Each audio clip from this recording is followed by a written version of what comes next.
has the accuracy, and it is good. Jake Bates throwing right side, and it's going to be intercepted. Return past the 15, past the 20, out past the 30. Has space down the sideline.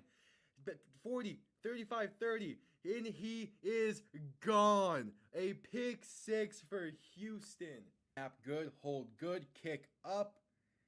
And it is straight down the middle. Looking to throw, rolls out right. Throws end zone. Touchdown San Antonio. Cody Latimer alone in the end zone. They take a 1-point lead with 3 seconds left. 52-yarder, left hash for the win. Snap good, hold good, kick up, and it's drilled. Miami escapes week 1 with the win. Jason Sanders is looking to throw. Pass right side, wide open. Touchdown Drake London. Touchdown Drake London. Atlanta has tied this game and are an extra point away from taking the lead. Needing the 12-yard line. Handoff, Robinson left side. And going to be stuffed. A loss of 4, maybe 5 on the play. And with 50 seconds to go, the Chiefs have the ball. And most likely that does it. Ball on the 17.5-yard line. Looking to throw. Stepping up, throwing for the end zone.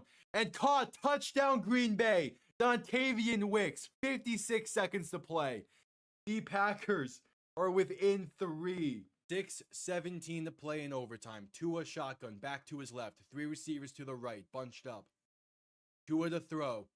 Has time. Plenty of time. Pass. End zone left side. Jonnu Smith. Touchdown Miami. They're gonna win. Let's go, baby. Here, back behind him. 3 receiving options to the left. Gonna send Smith in motion. Toss left side for Saquon Barkley. Good blocking and room to run. Pass midfield. Spinning his way. Pass the 35 to 30. 25, 20, 15, 10, 5, and the Eagles respond instantly. Saquon Barkley. Oh my, making his presence felt. 1 play, 60 yards, 3rd and 9 from the 35. Mahomes looking to throw. Quick pass left side, caught by Piron. Has room to run. First down and more. Down to about the 17. And he stays in bounds. That will do it. The Kansas City Chiefs have escaped the Bills and have punched their ticket. Hello, everybody, and welcome on in. The NFC Championship is moments away. We either get a Super Bowl 49 rematch or a Super Bowl 53 rematch for Super Bowl 60 as the Rams take on the Seahawks. One of these two teams will take on New England in 2 weeks' time in Santa Clara. We shall see. It's the rubber match between the Rams and Seahawks. Series is tied at 1. The Seahawks won the last meeting back in week 16 off of that incredible 16-point comeback in an overtime game. And we shall see if this game is closer, is a bit more of a blowout. Either way, one of these two teams is going to be playing in Santa Clara in 2 weeks' time for Super Bowl 60. Welcome on in. Kickoff is moments away. I'm just realizing I did not change the scoreboard on the stream. That's cool. There we go. Now it's set up. Rams and Seahawks. This game should be more explosive and more entertaining than Patriots-Broncos was, just because the weather is going to be better in this game. But time will tell. We shall see. Both teams have really solid defenses. Both teams have offenses that can score with the best of them this year. So time will tell. Welcome on in. Welcome on in.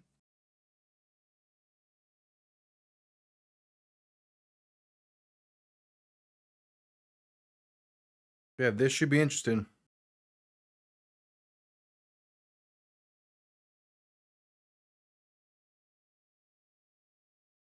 This should be interesting. Also, I have the Florida Panthers jersey on. Their game starts in about 30. I'll have that on in the background as well. Yeah, we shall see.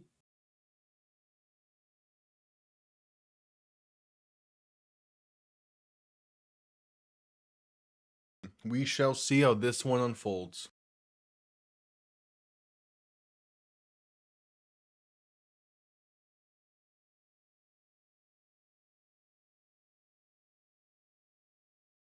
We shall see.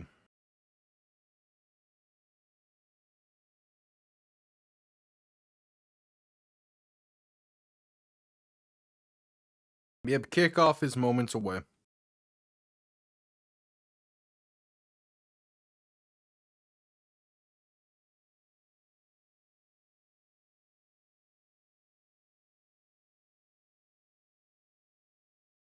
From beautiful Lumen Field in Seattle, Washington, the Seahawks taking the field, wearing they're all dark blues and they look great in them. Those are a really good uniform set. Yeah, it's less that the Patriots won and more so how they won that game that gets me upset. Because that was just not a good game. The Broncos had the chance. The blocked field goal in that one sealed it basically. Because like man, like, the Patriots offense in these playoffs has been not good. Well, we'll see in the Super Bowl how they play because that again every game's gonna be different. But through 3 games in these playoffs, it has not been the same level of explosiveness as it was in the regular season for the Patriots.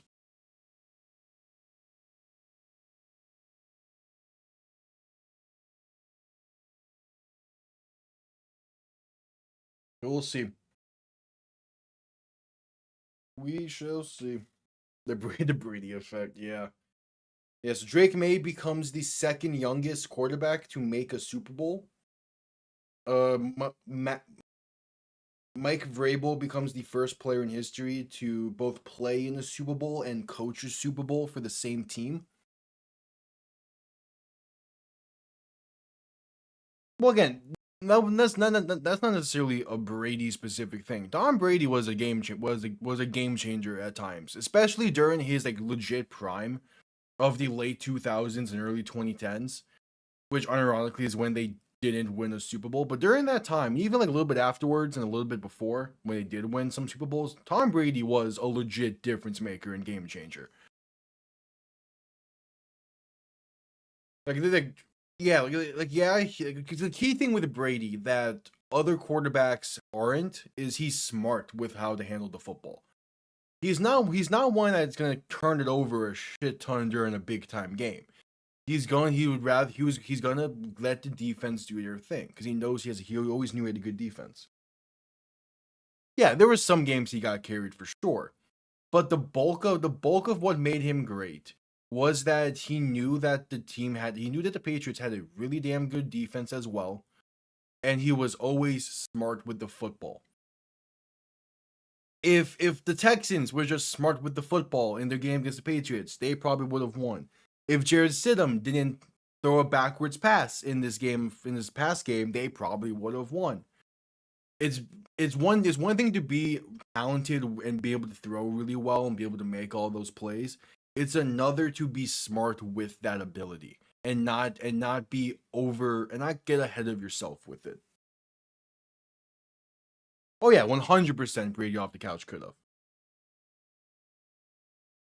It's like that's the thing with like that's also the thing with Mahomes is Mahomes also at times knew when to be smart with the football, not to the same extent, but at times he knew. And again, Drake May, at least in that game against the Broncos, he knew when to be smart with the football. He knew the kind of game it was gonna be. So I have to give him credit with that. Him not turning the ball over was a large reason as to why the Patriots won.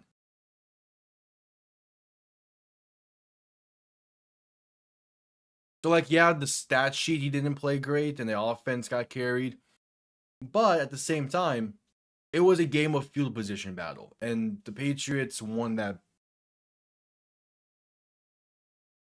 Well, for this season he basically is cuz they're not in the playoffs.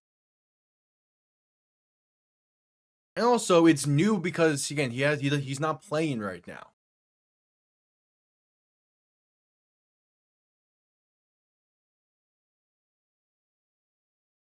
Talking about games that have already happened. Now if it was watching a game and that happens, then yeah, it's nose. But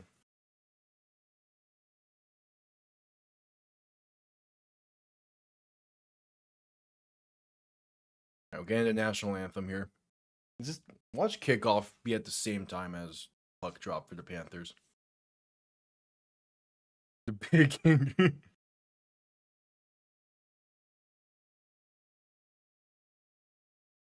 I mean, I'm sure Mahomes is looking at these playoffs right now, and it's just like, and he's definitely like, wanting to be out there. I mean, I'm gonna be very interested to see what the Chiefs do in the offseason.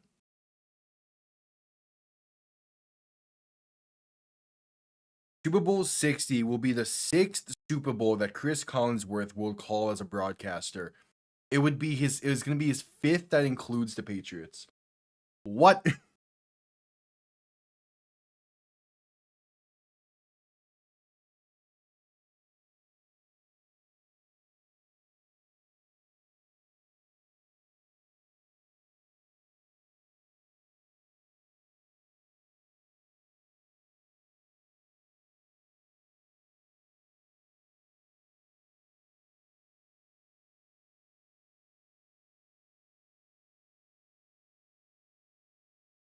All right. Kickoff moments away.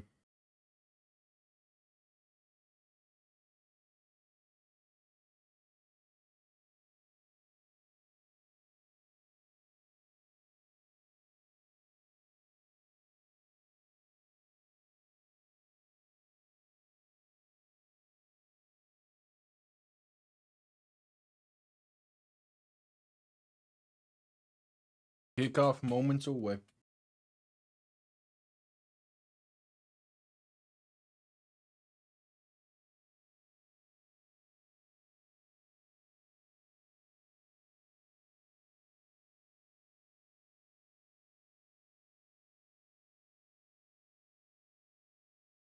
All right.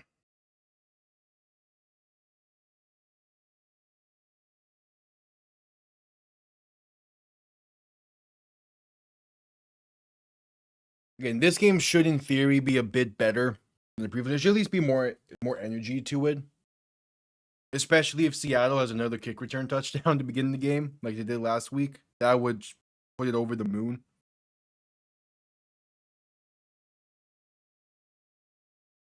If Seattle has another kick return touchdown to begin the game, they're 100% going to be causing some seismic activity again. They're going to be picked up by that.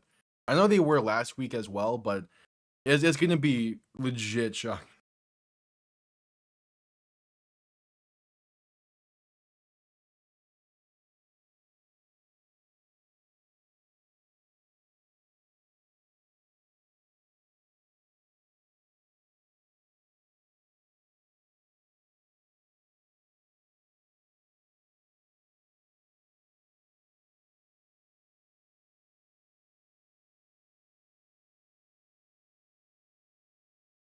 All right, at commercial break as we await for kickoff.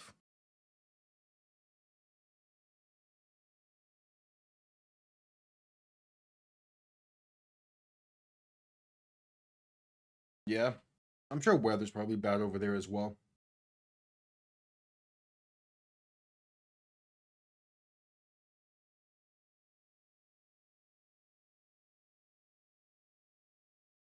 Nah.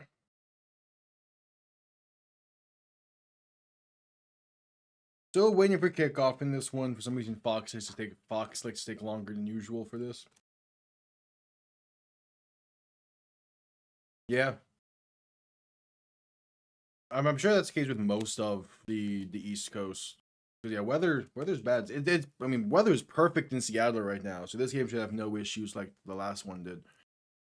Yeah, like it's winter. The massive storms coming.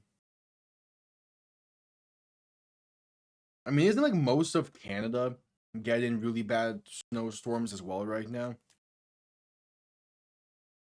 I know Texas is going crazy with Texas with their 2 inches of snow. Gonna be is freaking out right now. Or at least they were the other day.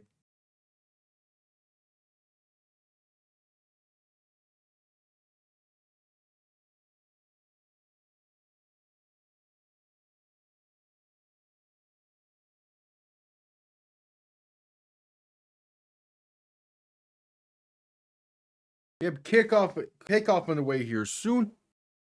Seems like we're gonna have Seattle get the ball first. No, it's the Rams getting the ball first in this one. All right, I'm cool with it. Okay, we get to see what the Rams have in store first. As yeah, this is gonna be a good one. Hopefully, it's similar enough to the Week 16 game, but obviously different result. No, okay, I kind of don't care who wins this one. I just want a good game.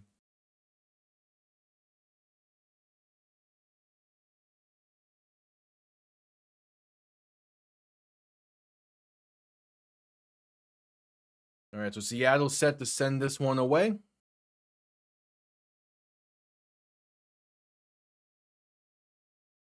We'll see Matthew Stafford in this Rams offense first.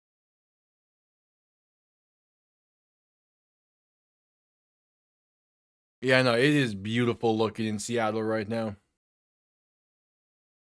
It is beautiful over there.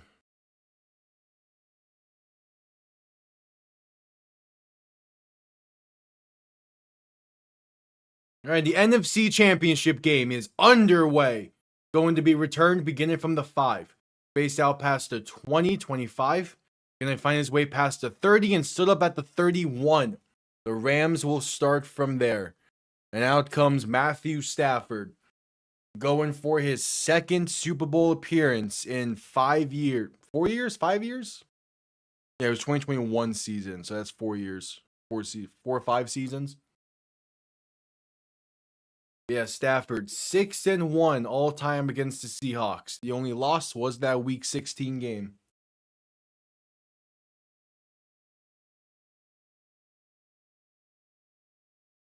First play of the game for the Rams. Stafford under center, back behind him, 3 receiving options to the right. Gonna hand this off up the middle for Kyron Williams, and that's gonna be a gain of about 4 up to the 35. Right, and already this game just started and we're getting some shouting. We're getting some pushing and shoving. We're getting some shouting going.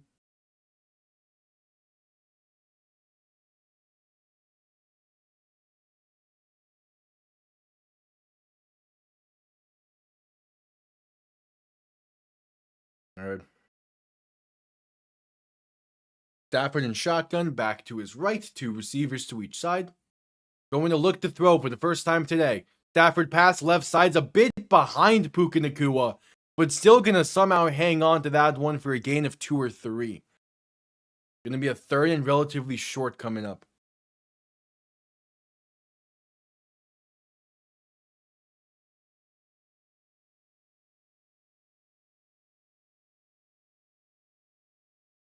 Third and 3, the official ruling.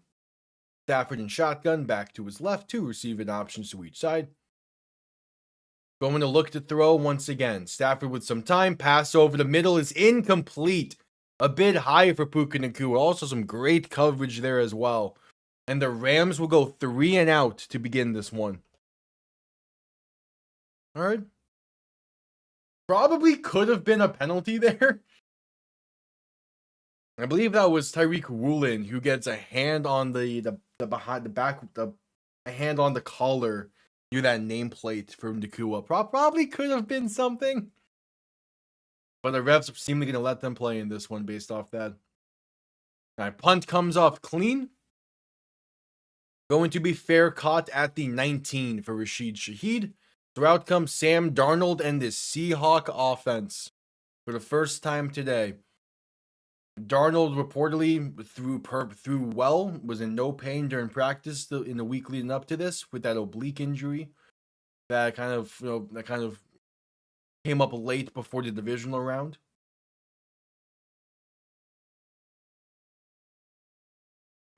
Yeah. if you want to get some favorable calls, look elsewhere, I guess. All right. Darnold in shotgun, back behind him. First play of the game for the Seahawks, going to be a handoff up the middle for Kenneth Walker. Some good patience in the backfield to find a lane and pick up 5.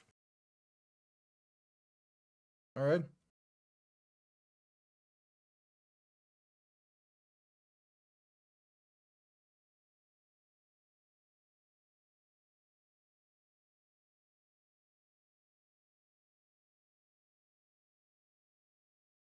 So 2nd and 5, Darnold in shotgun, back to his right. 2 receiving options to each side. Ball on their own 24. Darnold going to look to throw for the first time tonight. Pass right side going to be incomplete. Seemingly looking for JSN, though there's 2 Seahawks in the area. So a 3rd and 5 coming up.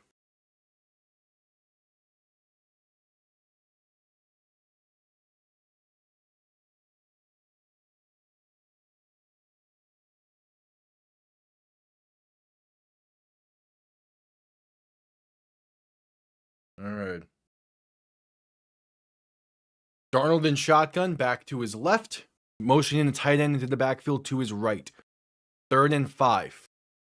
Darnold looking to throw. Has some time. Deep shot, right side. Shaheed past the 40, 35, 30. And finally tripped up at the Ram 25. It's Rashid Shaheed for 51. And the Seahawks are past midfield on the opening drive of the game for them. He just burns his defender. And Darnold places it perfectly there. It's Darius Williams in coverage, and he never stood a chance against Shaheed.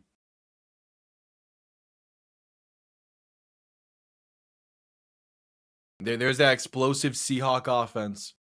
Darnold under center, back behind him. 3 receiving options to the left. Quick pass right side, caught by JSN. Makes one man miss and has space. Inside the 15 and out of bounds roughly around the 10. 1st and goal, Seattle coming up. Solid opening drive so far.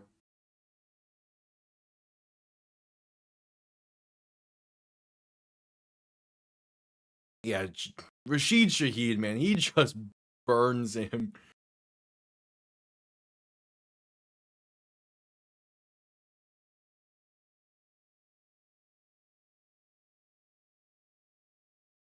All right, Darnold under center, back behind him. 2 receiving options to each side. Ball on the 9-yard line of the Rams. Tight end in motion, left to right. Gonna hand this off up the middle for Kenneth Walker. Trying to find space down that right side and gonna get about 3 up to the 6.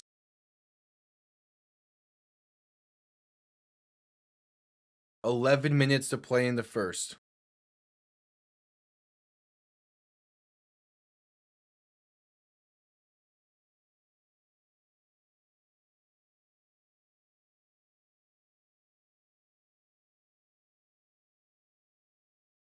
Second and goal for Seattle. Darnold under center, back behind him. 3 receiving options to the left. Handoff up the middle for Kenneth Walker. Gets to about the 5 and fights his way to the 4. Now breaks off the tacklers and dives forward to the 2. Ends up being a gain of 4 for Kenneth Walker, and initially looked like only a gain of 1.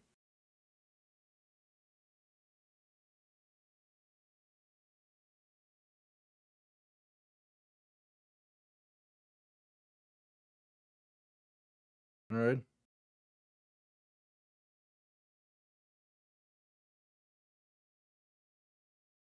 Darnold under center, back behind him. 3 receiving options to the left. Handoff up the middle. Kenneth Walker bouncing out right side. Getting the pylon. He's in. The Seahawks strike first. It's Kenneth Walker from 2 yards out. And just like that, the Seahawks offense. The Seahawks offense is picking up right where they left off last week against the 49ers. And Lumen Field is getting loud early in this. Yeah, they pick up right where they left off.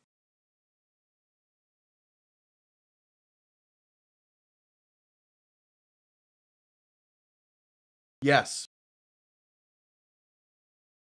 Extra point is up and good. Yeah, Drake May only had like 80 passing yards in that game. Again, the Patriots offense did not play well. Their defense did. The offense was rough. Most of the second half, the Patriots were purely running the ball. One, because of the weather. But the Patriots offense could not move the ball much at all in that game.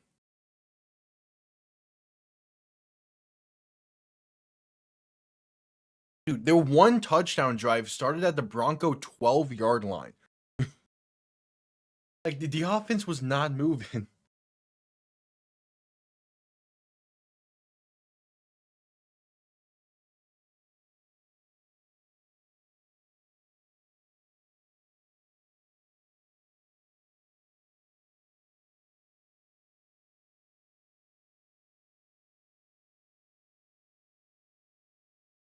I mean, that's all you really can do. You can't throw it in that.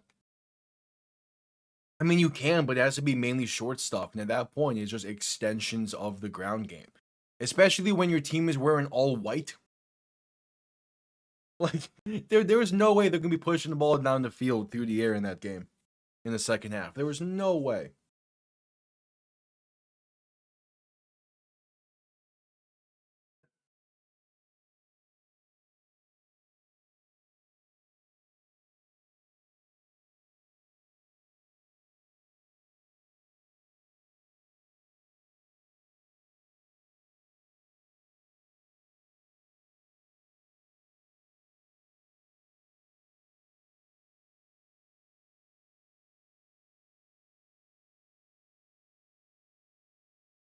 Add commercial break.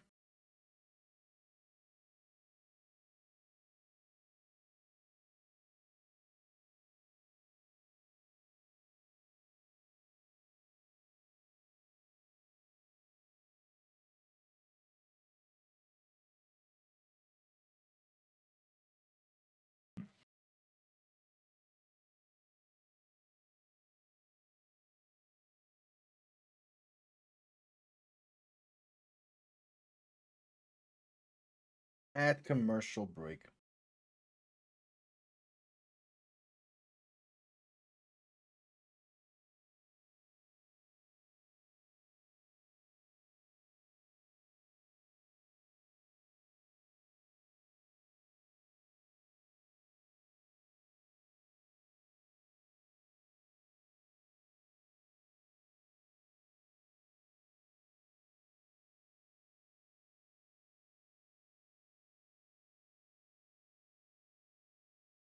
All right, just coming back from commercial break.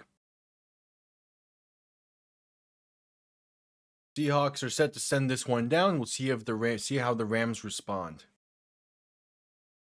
Yeah, it was a 7-play, 81-yard drive, emphasized by the 51-yard play to Rashid Shaheed that put the Seahawks on top.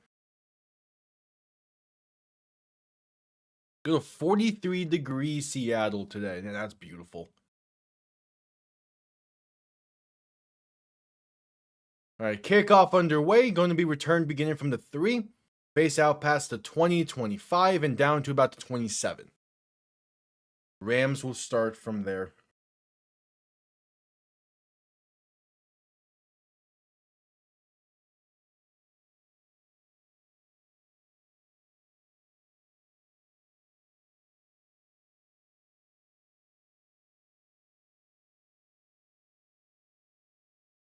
All right, 1st and 10.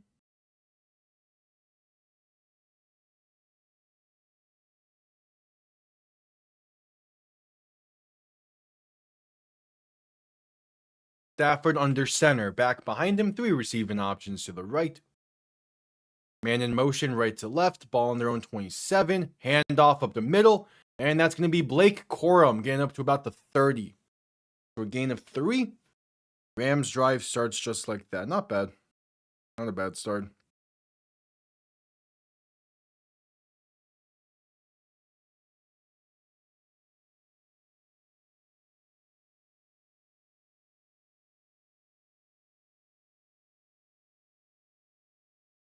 All right, 9:25 to go in the first.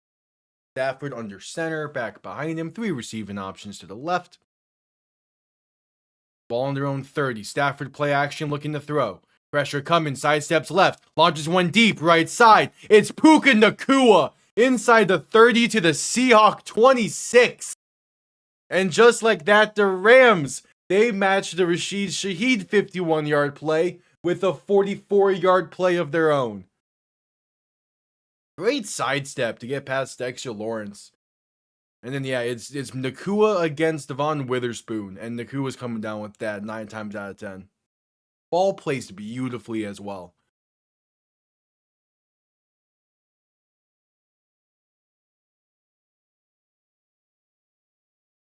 Stafford in shotgun, looking to throw in 1st and 10. Deep shot, right side for the end zone, going to be overthrown and incomplete. Looking for Nacua once again. 2nd and 10 coming up, 8:28 to play in the first. All right, next commercial break. I'm going to put the Panther game on off to the side.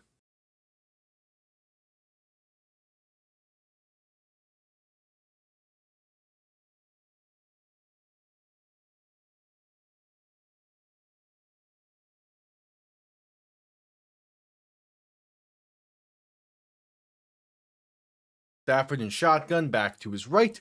3 receiving options to the left. Stafford going to look to throw once again. Has time, pass right side, going to be incomplete. Looking for Devontae Adams. They say that's uncatchable as he wants a penalty there.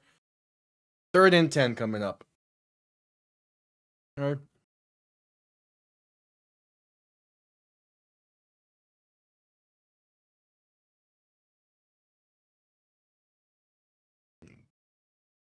Third and 10.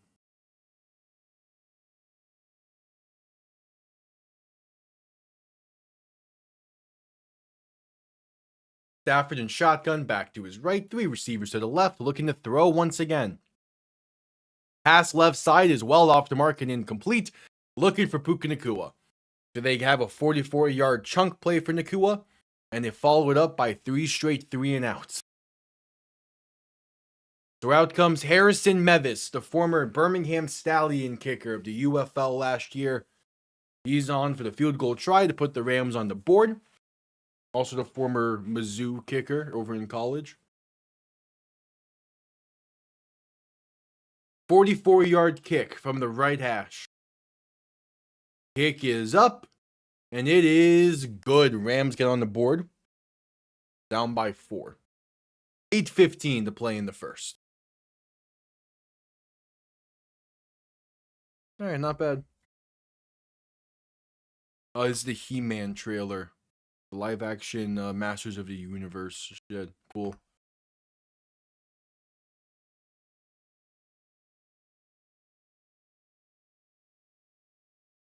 Yeah, it looks fine.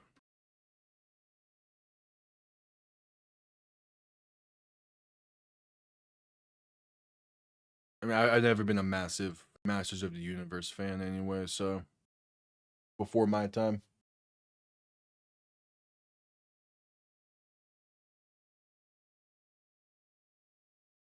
Cool. At commercial break. And I think the next movie I plan to go to theaters for is the Christopher Nolan Odyssey movie. Aside from that, I have like no intentions.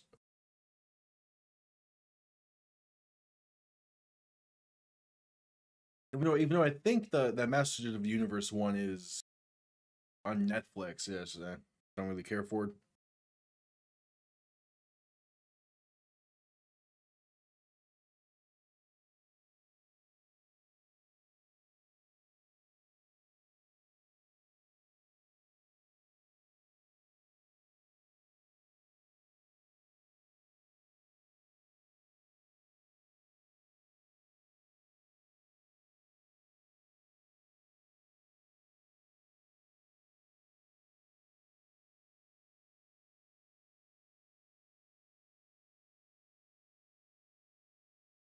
Yeah, it is. Direct to streaming as a whole is the new direct to DVD. And like you can still find good direct to streaming movies.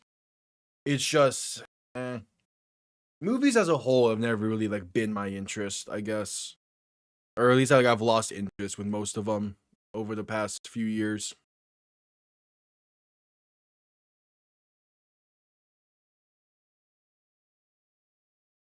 Like obviously, like if the right thing if the right thing is coming out in theaters, I'll go to it just because.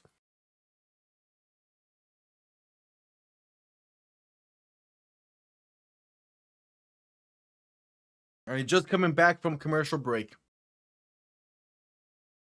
Rams set to send this one away. Wait, who did it have raise the 12th man banner? Wrap up the crowd? I forgot who they said they were going to have for that. 8:15 to play in the first.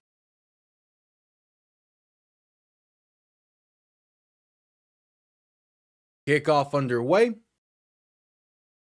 Going to be down in the end zone for a touchback. He'll begin from the 35.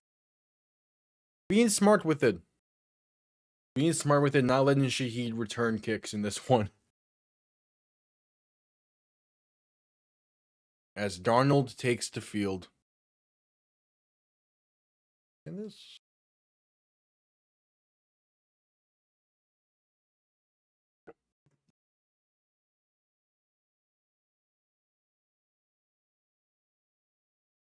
All right, Darnold under center, back behind him.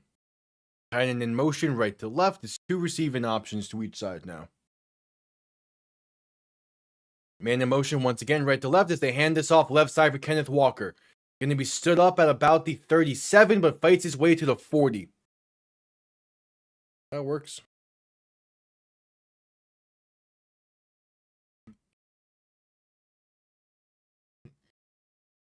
Second and 5 coming up. Spencer Knight in net for Chicago. Damn. I do still kind of miss Spencer Knight, but Seth Jones has been a great addition. So, I'll take it for Florida. Darnold under center, back and fullback behind him. Second and 5 from their own 40. Tight end in motion, right to left. They play action and look to throw. Darnold rolling left. Dump off left side. Can be caught by A.J. Barner. The ball comes loose but goes out of bounds. Just past the first down marker at about the 46. It was a gain of 6. And 1st and 10 Seattle coming up. I picked the Rams for this one, but I kind of don't really care. As long as which either of these teams beats New England in 2 weeks, I don't care who it is.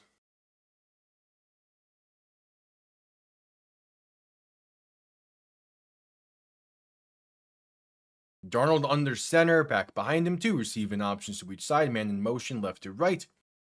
Gonna hand this off up the middle, and there's space for Walker. Past midfield, and finally stood up at about the Ram 47.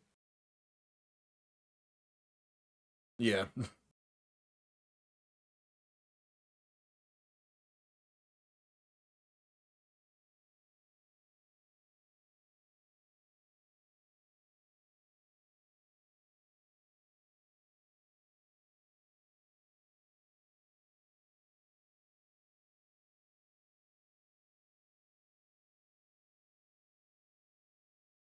All right, Darnold under center, back behind him. 2 receiving options to each side. Gonna hand this off up the middle for Kenneth Walker. Makes one man miss and has space. Inside the 40 and finally brought down near the 38.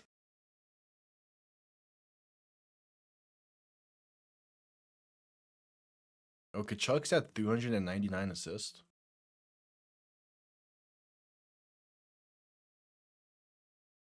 As again, I have the Florida Panther game on in the background here just to keep up with that.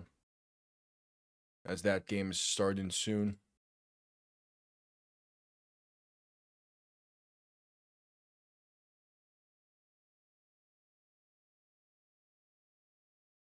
All right, 1st and 10. Darnold in shotgun, back behind him, 3 receivers to the right, play action looking to throw. Dump off right side for Kenneth Walker, has some blockers. A 1st down and more inside the 25 and finally brought down near the 24.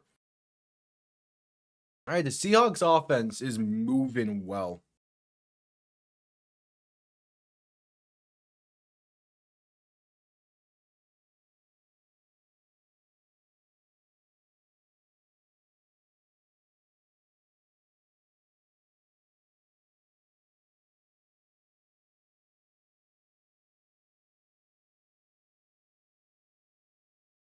All right, 1st and 10.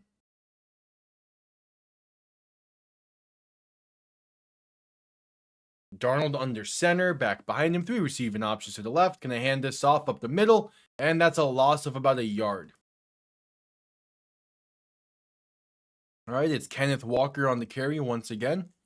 I'm expecting quite a lot of Kenneth Walker in this game due to the injury to Zach Charbonnet. I know they did elevate, what was it, Velus Jones and one other running back for this game, but I doubt you'll really be getting a lot of carries in it.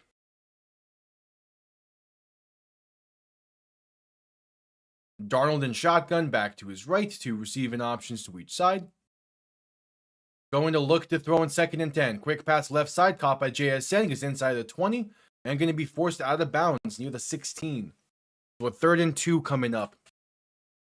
They're moving well. Seattle is moving well.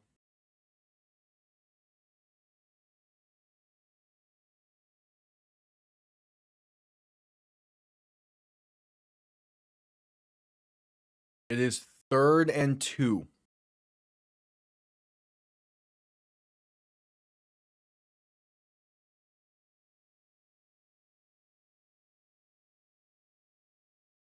Darnold in shotgun, back behind him, two receiving options to each side. Play clock winding down to get the snap off in time. Play action looking to throw, rolling left. Pass left side, gonna be caught by JSN. One-handed at the 7. And it's 1st and goal Seattle coming up. JSN, man. He has been fantastic this year. It's a shame he's not going to be rewarded for it, as it very much does feel like it's going to be Stafford MVP and Drake May Offensive Player of the Year. As Seattle hands this off right side on 1st and goal, going to be a loss of about 3.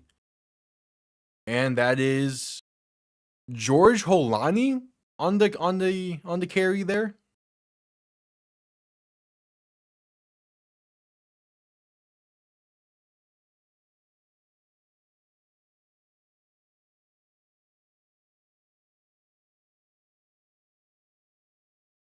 So 2nd and goal. Darnold under center. Back behind him, 3 receiving options to the left. Ball on the Ram 9-yard line. Darnold handoff up the middle for Kenneth Walker. Gonna hurdle his way to the 5. There is a penalty marker down. As it sits, is a 4-yard carry. This might be coming back.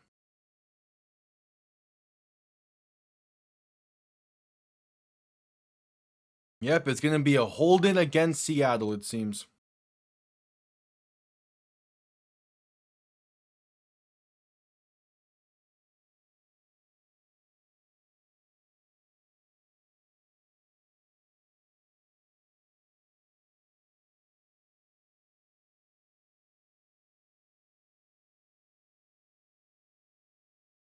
All right, 2nd and goal for Seattle.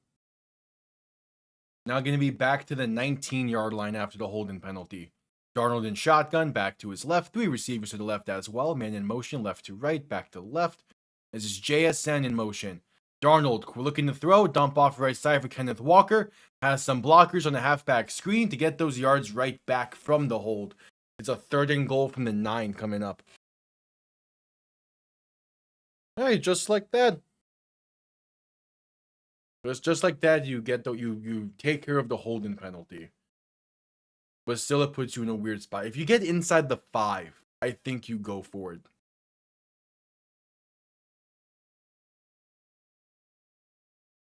Or at least it becomes more of a discussion. Darnold in shotgun, back to his right. 3 receivers to the left. 3rd and goal from the Ram 9-yard line. Darnold looking to throw. Has some time. Pass left side. Going to be low and incomplete. Looking for A.J. Barner. So it's 4th and goal from the 9. And out comes the field goal unit. It's Jason Myers to make this back to a 7-point game. Yeah. Probably a bit of a push there. Both sides wanted a penalty. So yeah, if both sides are asking for a penalty like that, it's just no call. It's a smart move.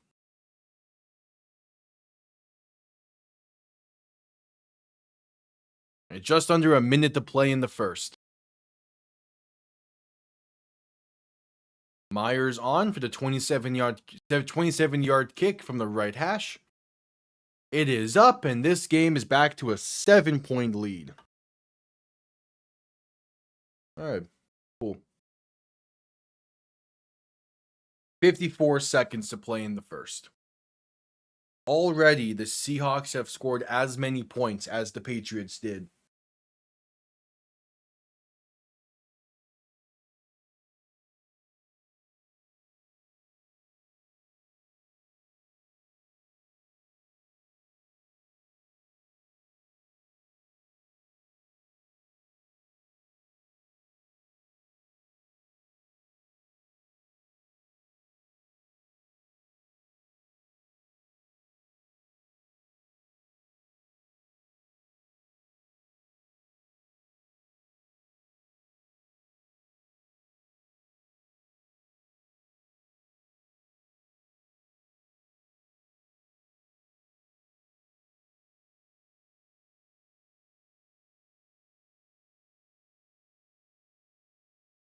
All right.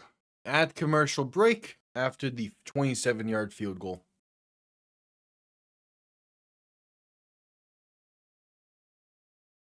Oh man, the Maple Leafs got beat 4-1. How have the other games been so far tonight in the NHL?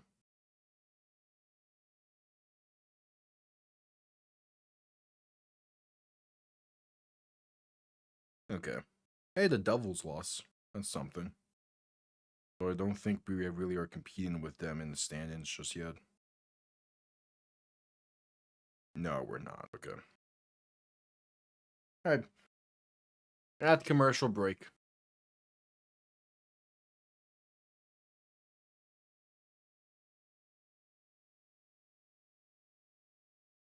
"54 seconds to play in the first quarter."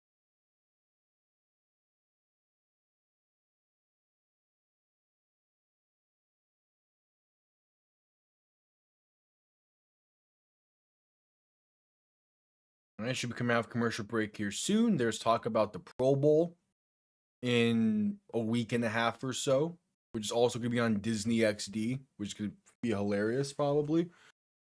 That's probably should be the same broadcast, actually. It won't be like an alternate one.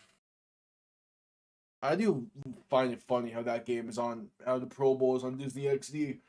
That just goes to exemplify just how bad the Pro Bowl has been the past few years. Like, there's just been no need for it. Aside from, like, every sports league needs like an all-star type of game. But that's not even what the Pro Bowl has been at this point.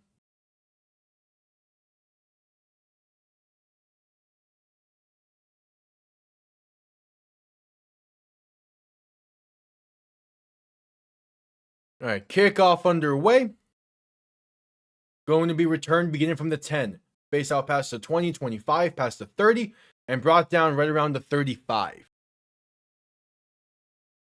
Rams will start from there. 48 seconds to play in the first. So we're going to have time for about a play or two here.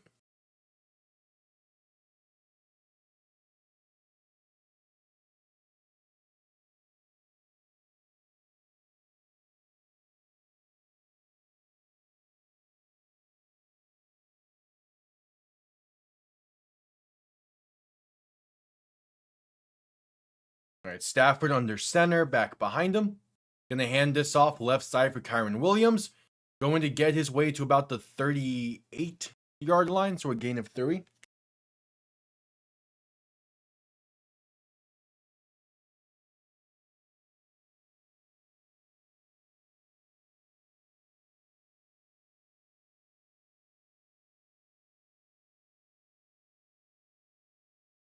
As the Panther game has now had puck drop finally. Stafford under center, back behind him, 3 receiving options to the right. Going to hand this off up the middle, breaks off 1 tackle and has space. Down to about midfield, it's Kyron Williams on the carry. And that'll be the end of the first quarter. 15 minutes in the books. Seahawks lead by 7. Rams have ball at just about midfield, looking to potentially tie things up. And we head to a commercial break.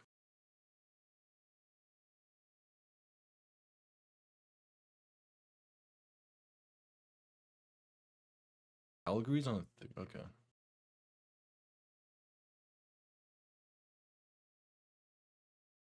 Yep, at commercial break.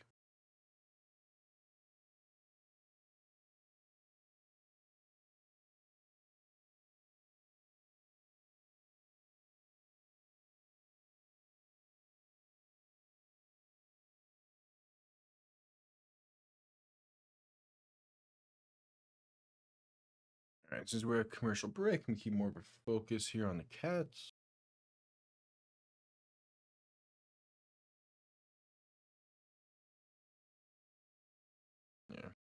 Yeah, Florida has had back-to-back overtime games, so this one should be interesting.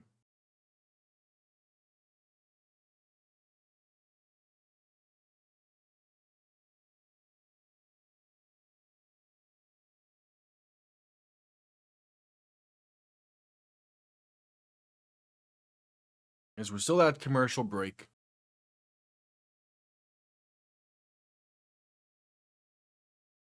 Is it Timothy Chalamet and Ben Stiller commercial?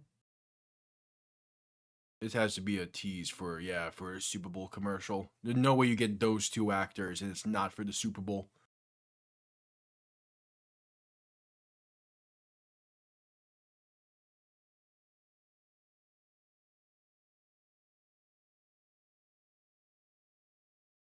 And I should be coming out of commercial break here soon.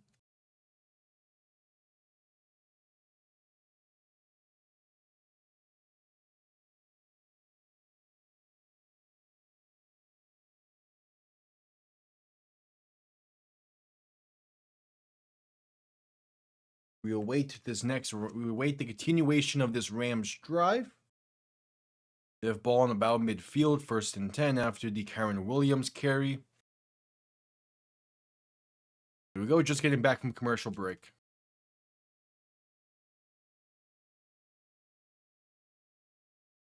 What do the Rams have in store?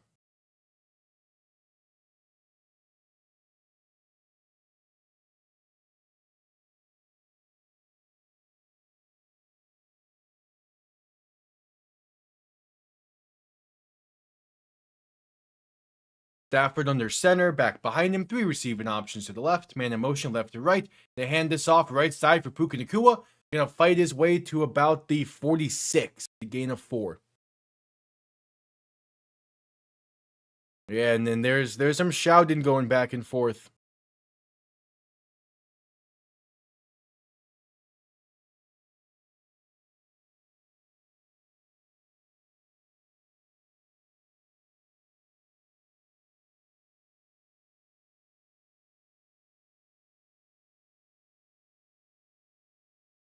All right, so Stafford in shotgun, back to his right, 3 receivers to the left, looking to throw in 2nd and 6.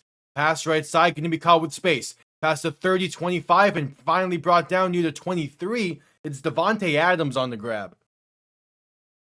All right. Yeah, Devon Witherspoon slips there. He trips over himself.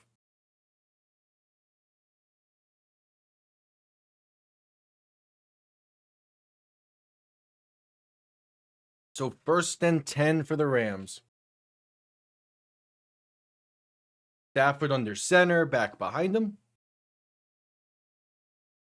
3 receiving options to the right. Man in short motion on that right side as they hand this off up the middle for Karen Williams. Trying to bounce it out right side. They're going to be stood up at the line for no gain. Cool.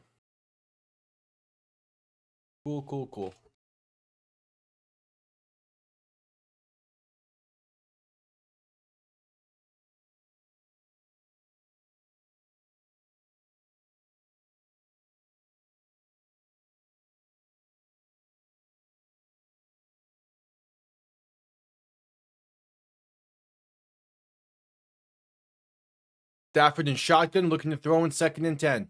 Pass over the middle is going to be incomplete. Looking for Davante Adams. It's the rookie, Nick Emanworry, in coverage.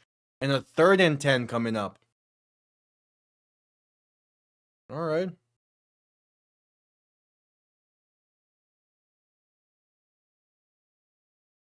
Yeah, good coverage there from Emanworry.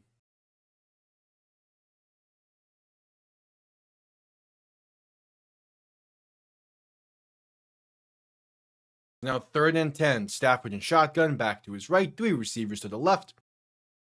Going to look to throw once again. Stafford has some time. Dancing in the pocket. Ball comes loose, and the Rams have it at the Seahawks 32.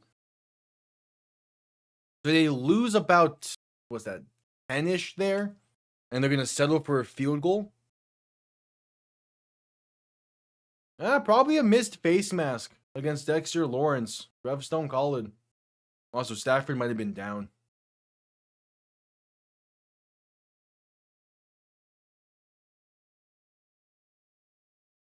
And so out comes Harrison Mevis. 50-yard kick from the right hash. It is up, and it is good. Rams are back within 4. Yeah, the refs are letting them play in this game, and I kind of respect it, but that's one where, like, it's obvious enough where you kind of have to call that. Or at least at least now it's like you can't really call much against the Rams at this point either.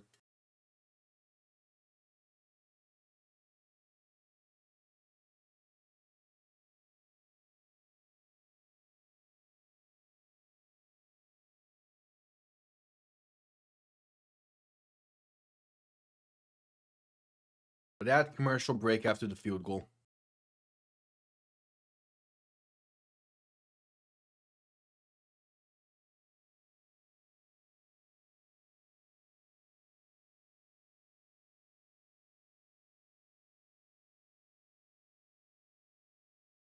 All right, Panthers have a 2-on-2.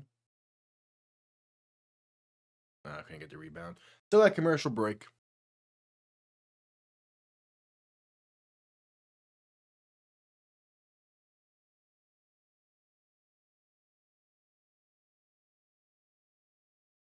Drake May's the first QB in NFL history to throw for under 100 yards in the AFC Championship and still win. I cannot stand New England.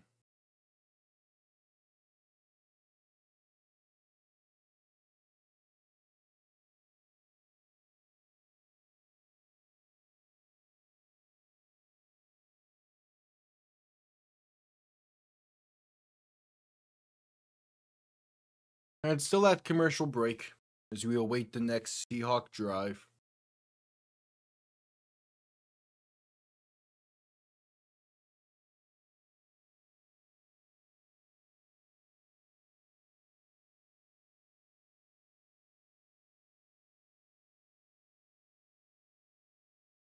At commercial break.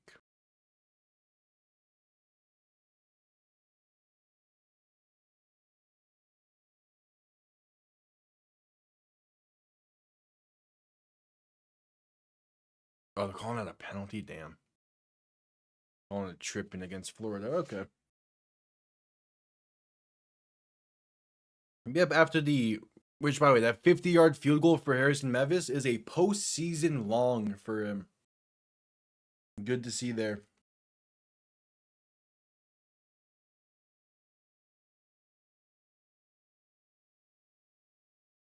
As we're just coming back from commercial break.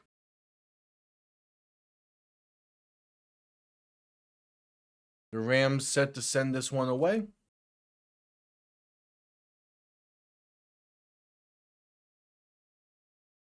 I imagine it's going to be out the back of the end zone to some degree. You don't want to give Shaheed a chance. Kick going to be, down in the end zone for a touchback. Seahawks will begin from the 35. All right, as expected. All right, so Seahawks have scored on both of their drives to begin this game. What can they do on their third?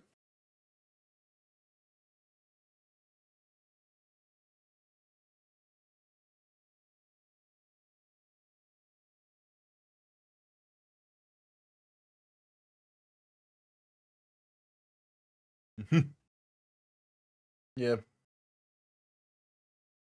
This game has been solid so far. It's just two teams playing well. Darnold to play action, looking to throw. Has some time. Pass right side can be caught by JSN. His pass midfield to the 49 of the Rams. Because the Panthers are playing right now against Chicago. So I have that game on in the background as well. Part of me was thinking of wearing the XFL jersey either way, but I'm probably going to be wearing that for the Super Bowl. I don't want to wear the Patriots jersey during that game. So I'm like, I'll hold off. Darnold in shotgun, back behind him. We receive an option to the left. It bobbles the snap and just going to fall on it at the 42. The loss of 9 for the Seahawks and a 2nd and 19 coming up.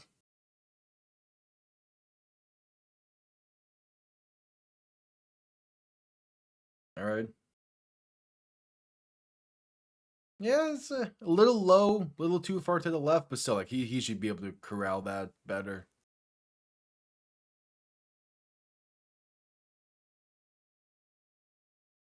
Darnold in shotgun, back to his left, two receiving options to each side. Ball now on their own 42. They get the snap off in time as Darnold looks to throw. Pressure coming and sacked. Back at the 33. It's another loss of 9. It's Brandon Fisk on the sack. So now a 3rd and 28 for the Seahawks. A rough sequence of events once they get past midfield.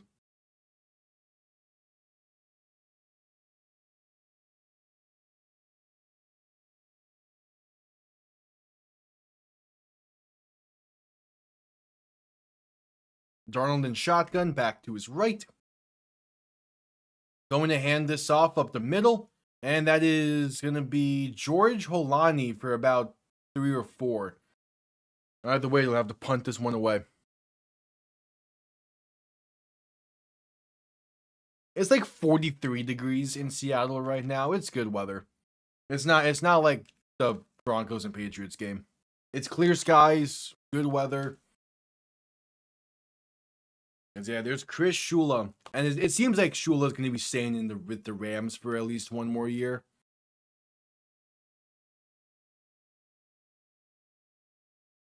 As unless the Raiders or the Cardinals, I think the only two options available right now are like waiting for him.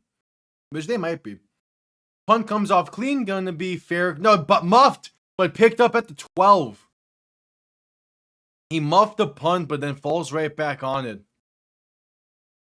As the Rams down by 4. We'll see what they do on this next drive, but first a commercial break. 9:18 to play in the half. There you go, you get that final clear. Gonna be able to kill that power play. Alright. Cool.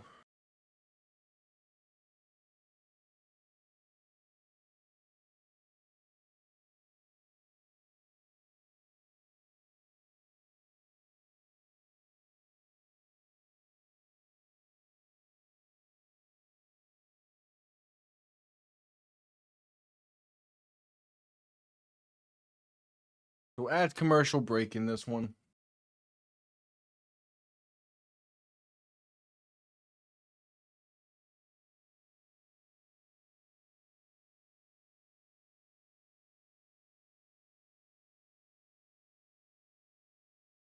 Rams get ball at roughly their own 12 after the muffed.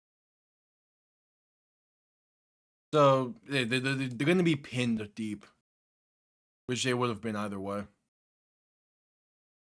If anything, they gained 2 yards off the muff. He was trying to fair catch it at the 10.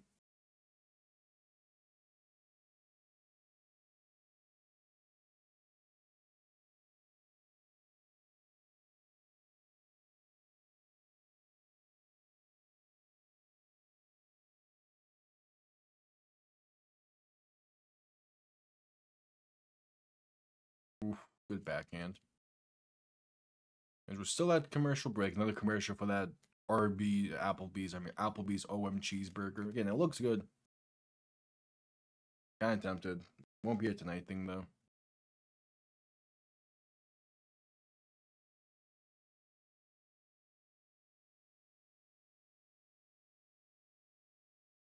At commercial break.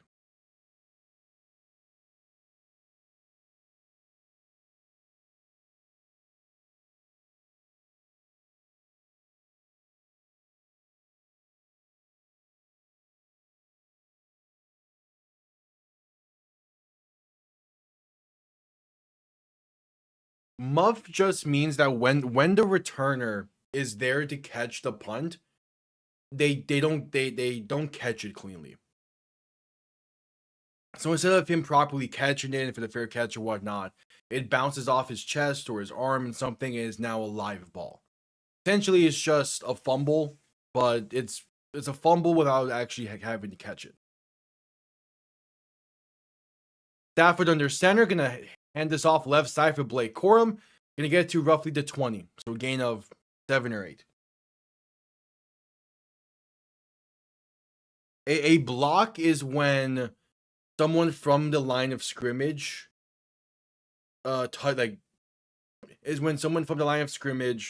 gets to the punter and knocks the ball away.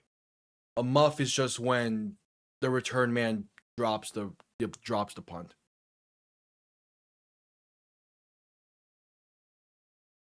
Stafford under center, back behind him.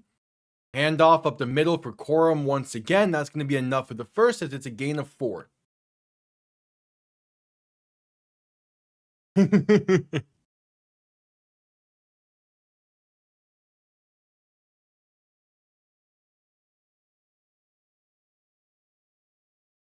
right, 1st and 10 for the Rams.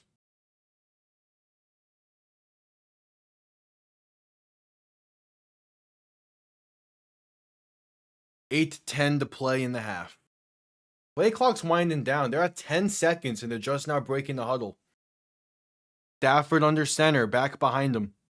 3 receiving options to the right, man in motion, right to left. Gonna get the snap off in time as they hand this off once again for Corum up the middle. Gonna be a gain of roughly 5. All right.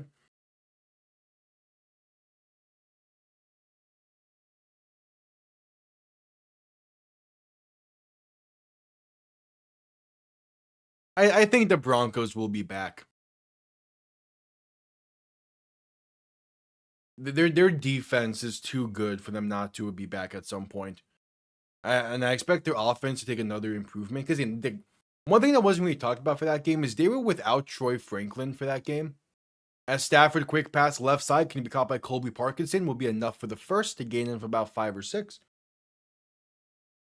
Like I think the Broncos will be back.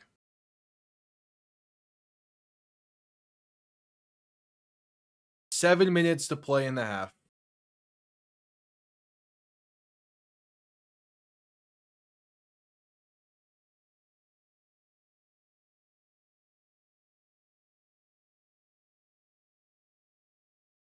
Stafford under center, play action looking to throw, pass over the middle, going to be caught by Nacua.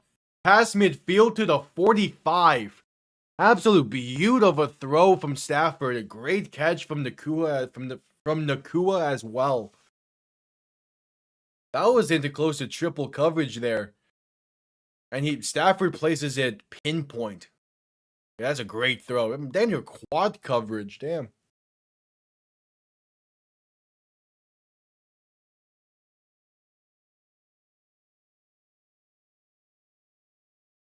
All right, so Stafford under center once again. Back behind him, 2 receiving options to each side. Man in motion, left to right. Gonna hand this off right side for Blake Corum. And gets right back to the line for no gain.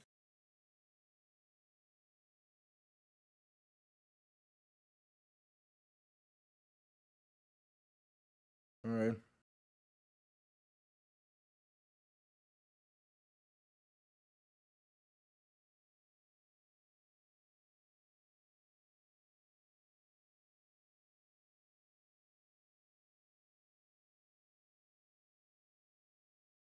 Stafford under center, back behind him, 3 receiving options to the left. Going to hand this off up the middle, and there's space. Bouncing out left side, past the 35, past the 30, and out of bounds at about the 25 is Blake Corum on the carry once again. The Rams are moving well.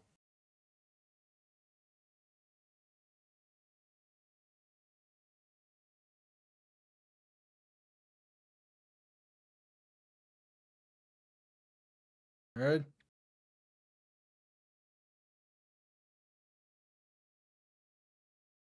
Oh, Joe Brady is in Vegas for a head coach and for his second interview with the Raiders. Interesting. Stafford under center, back behind him. 3 receiving options to the right. Handoff up the middle. Going to be a gain of roughly 2. I believe that is Kyron Williams on the carry. Yep. 4.5 to go in the first half. Seahawks get ball to begin the second half.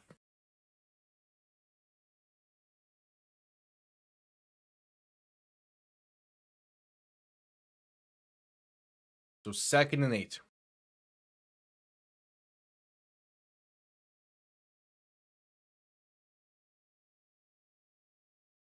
Stafford in shotgun looking to throw. Pass left side. Can he be caught by Nacua? It's a gain of roughly 6. All right. Going to Nacua out the backfield there. Just under 4 minutes to go in the first half.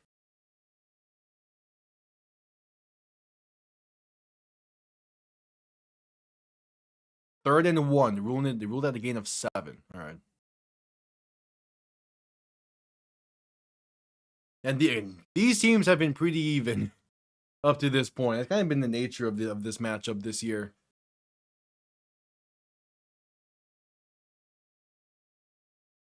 Stafford under center, back behind him.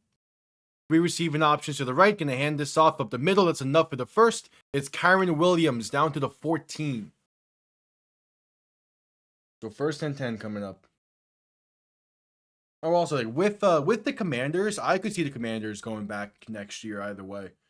The thing with the Commanders this year was just the injuries. The injuries were dealt early on in their season and did not have the depth to battle back through it. But I could totally see the Commanders bouncing back. Do we know who their OC is yet? Is it still Kingsbury? I thought they parted ways. I think they parted ways. I could be thinking of something else. Stafford under center. There's going to be a stoppage before this play. The Rams call their first timeout. Yeah, I feel good for Stephon Diggs as well. I just wish he wasn't a Patriot doing all this. I wish he was on a different AFC team or even an NFC team. But it's good for him to finally get to the Super Bowl. Because, man, he had close calls in Buffalo. He had a close call in Minnesota as well. It's just unfortunate. That has to be with New England.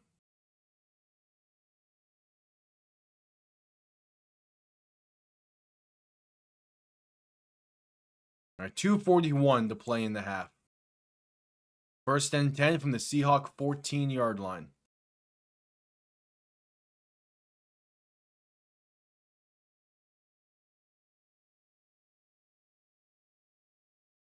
They break the huddle with about 20 seconds on the play clock. Stafford under center, back behind him, 2 receiving options to each side. Man in motion left to right. They hand off right side for Corum. Down to about the 10. Yeah. Again, like they do the Minneapolis Miracle there, and then they get boat raced by Philly the very next week, and it's just unfortunate. But again, like, it's good that Diggs is back. It's good that Diggs is in the Super Bowl finally. It's gonna be very interesting to see how he plays in it. It kind of feels similarly to when Odell made a Super Bowl in LA a few years ago. Stafford under center, back behind him, 2 receiving options to each side.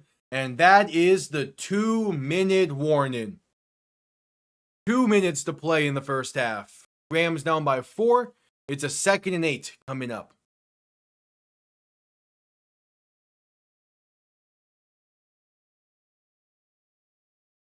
And we're going to seemingly head to a commercial break. Yep, commercial break. Panther games have a commercial break as well. I'll quickly be right back.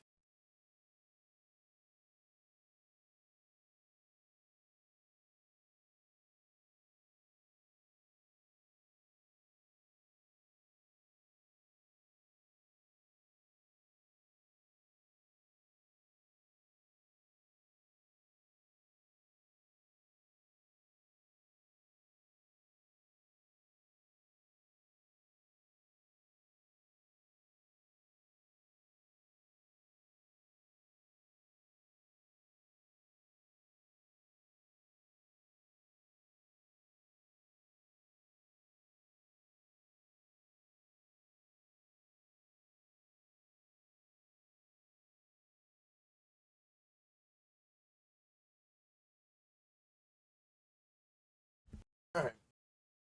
Back. Diggs has done fine through the playoffs. So he didn't do much in the conference championship, but he's been doing well. For what movie or what show? Because in most cases they do at least CGI the tail, depending on the context of a scene. Because dogs and even wolves to a degree do not stop wagging their tails. So for a certain scene, they might need to CGI that out. Sometimes just to the bathroom. It's off to the side here where I'm at.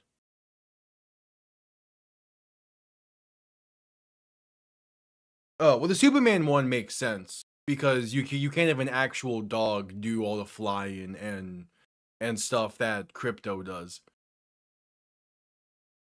Like that makes sense.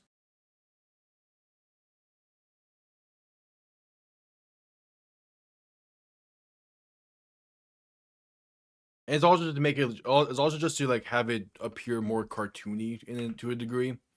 That way, it is like an actual super dog. That's still nothing between Florida and Chicago.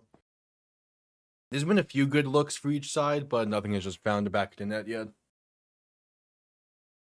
All right, just coming back from commercial break.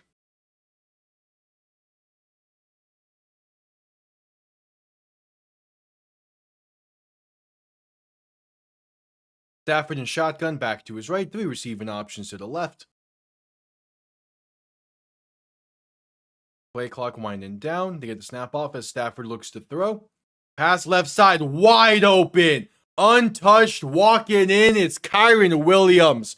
The Rams take the lead with just under 2 minutes to play in the half. I think part of the reason why they do it for scenes like that is just it's because they don't want it to look weird when they have an actual dog for those, and then it's CGI for most of the other scenes, just to make it so that way it's all like cohesive and there's no potential like continuity errors. They just do CGI entirely. Damn. Mevis on for the extra point. It is up and it is good. And then they're not falling apart just yet. They get ball to begin the second half. They're only down by 3 with a good kicker. This game could easily be tied entering the half. A minute 55 to go till half, and we head to another commercial break. No, they're not going to completely fall apart. This game is going to be a close finish.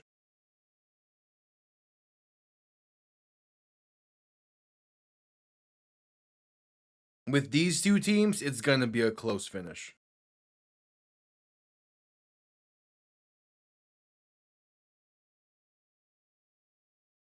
Jason Myers has like a 61 yard for career long. So like, yeah, they're going to be fine with that. Good save to Razov. But again, there's still plenty of time in all 3 timeouts. They're going to be chilling.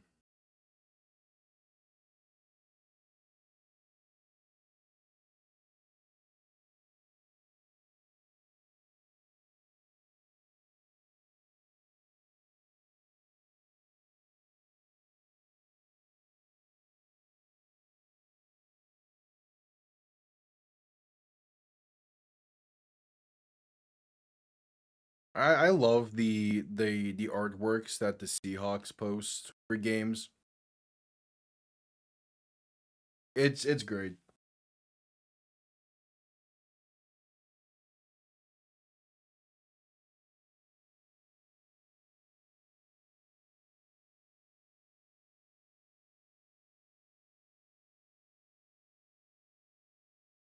As we're still at commercial break.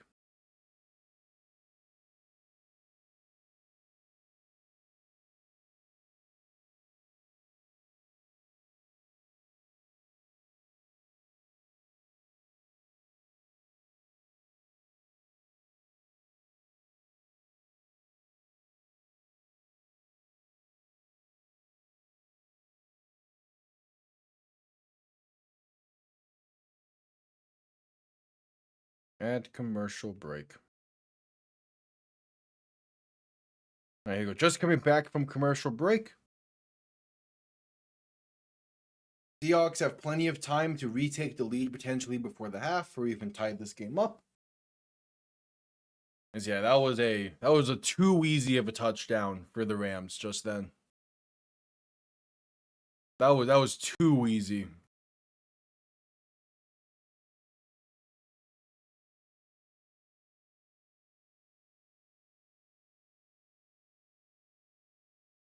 Kickoff underway.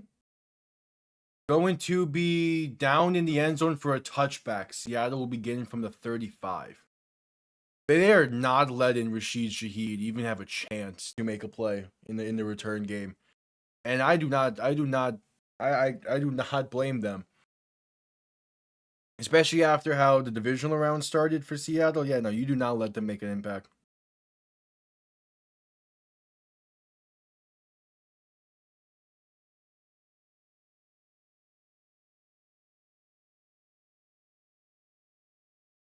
Darnold in shotgun, back to his left. 3 receivers to the left as well. First and 10 from their own 35. Gonna hand this off right side for Kenneth Walker. Trying to find some space. Gonna get about 2. If giving Shaheed a chance would instantly shift the momentum in the game if he takes advantage of it. That's the one thing you can't do right now.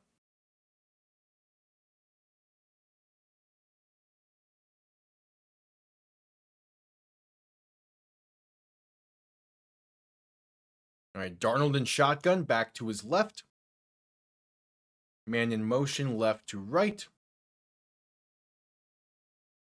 2nd and 9. Darnold looking to throw.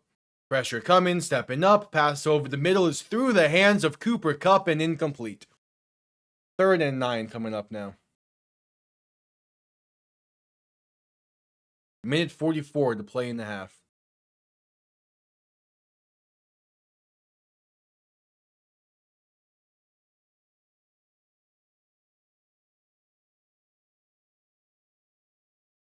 Third and 9.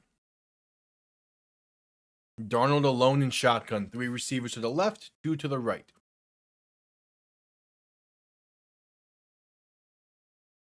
Ball on their own 37. Looking to throw. Pass right side. Going to be incomplete.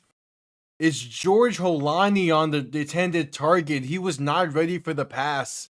If he catches that, he has so much space along that right side. It's a first down and a whole lot more. That's the exact throw you want Darnold to make there. Yeah, he needs to catch that. He needs to be ready for that ball. It's a running back, so it's a grain of salt, but he needs to be ready for that ball. All right, but they're gonna punt it. They're gonna punt this one away now. Punt comes off clean. Going to be fair caught at the 17. There was also a penalty down.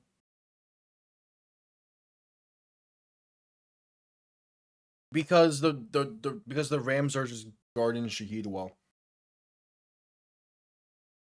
Because like on a play like that, you want Darnold to throw it there to Holani. The play is designed to get the back open with space.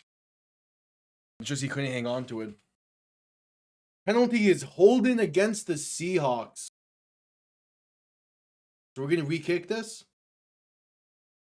Nope, we're gonna add it to the end of the punt then. For a minute and a half to go in the first half.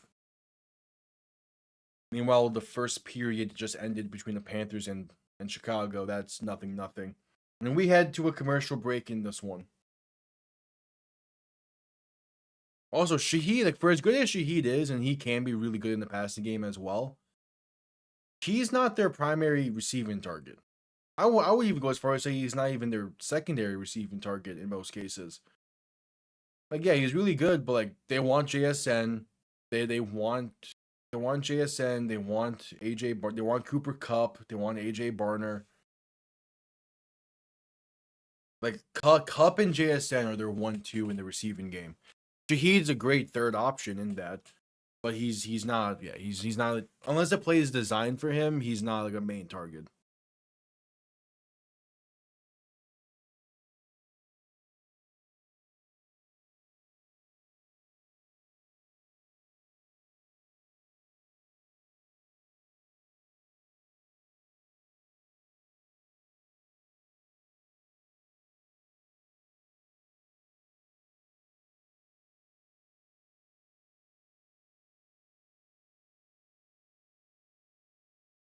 Yep, at commercial break.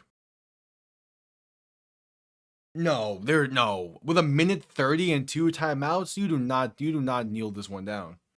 You try and get points before the half, especially with the Seahawks getting the ball to begin the second half. If you can make this, if you can make this even a 6-point game, you do it. There's way too much time to just kneel this one at halftime.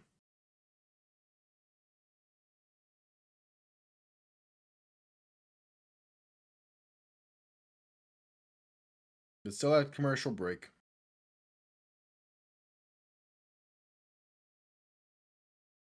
Oh, Dolphin scouts at the Shrine Bowl talking with Caden Proctor.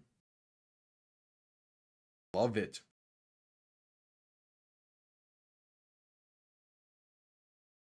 I'm actually curious about how much change was made to that scouting department. I assume not a lot.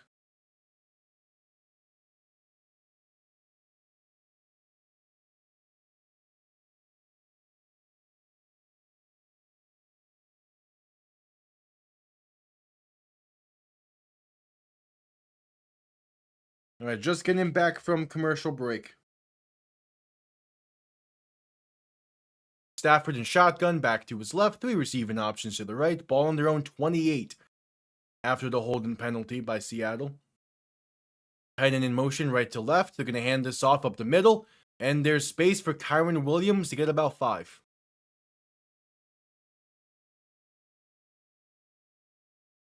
I might have sounded like that, but no, Dolphin scouts. There's Dolphin. Little Stafford in shotgun, back to his left, looking to throw in 2nd and 5. Pass right side, going to be incomplete, looking for Puka Nacua. It's the rookie Nick Emanworry once again in coverage. He's having a solid game so far. Yeah, because the East-West Shrine Bowl is having their practices right now, as that game is later this week. So there's team scouts at that. And I like the fact that Miami's taking a good look at Caden Proctor. He'd be a great draftee. I'm just not sure if they're going to go that route or if he'll be available by Miami's pick. Stafford in shotgun, back to his right, 2 receivers to each side, looking to throw in 3rd and 5. Pressure coming, pass deep, left side. Gonna be incomplete, looking for Puka Nacua. No penalties, is Reek Woolen in coverage. The Rams go 3 and out. Probably could have been a penalty there. Might have been a little bit of a jersey pull. Oh no, they're saying the Rams got a timeout off before that play? Okay. Yeah, that happens. Because like for some things I don't always like raise my voice with it. It was just like a side comment. So that it could just it not getting picked up properly.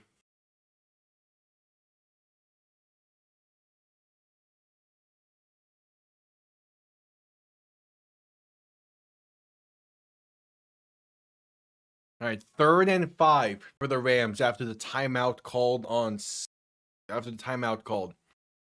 Stafford in shotgun, back to his right, 3 receivers to the left, looking to throw once again. Has some time, pass right side, gonna be incomplete. It's Emanworry in coverage once again. He's having a fantastic game. And now the Rams will punt. He's a guy Dolphins fans wanted to draft. He ends up going to Seattle. He's had a great season and is making plays in one of the bigger stages so far. It's going. It's one of those games. It's a good old divisional game. Punt comes off clean. Going to be fair, caught at the 25. I mean, hey, most football players, most professional athletes end up finding an interest in golf at some point. So at some point, maybe. As we head to a commercial break with about 50 seconds to play in the first half. Seahawks still have all their timeouts. They can get points here. Yeah, game's going solid. They're kind of just existing right now. Standard. I do not like golf. I hate it. I find it boring. Same with baseball.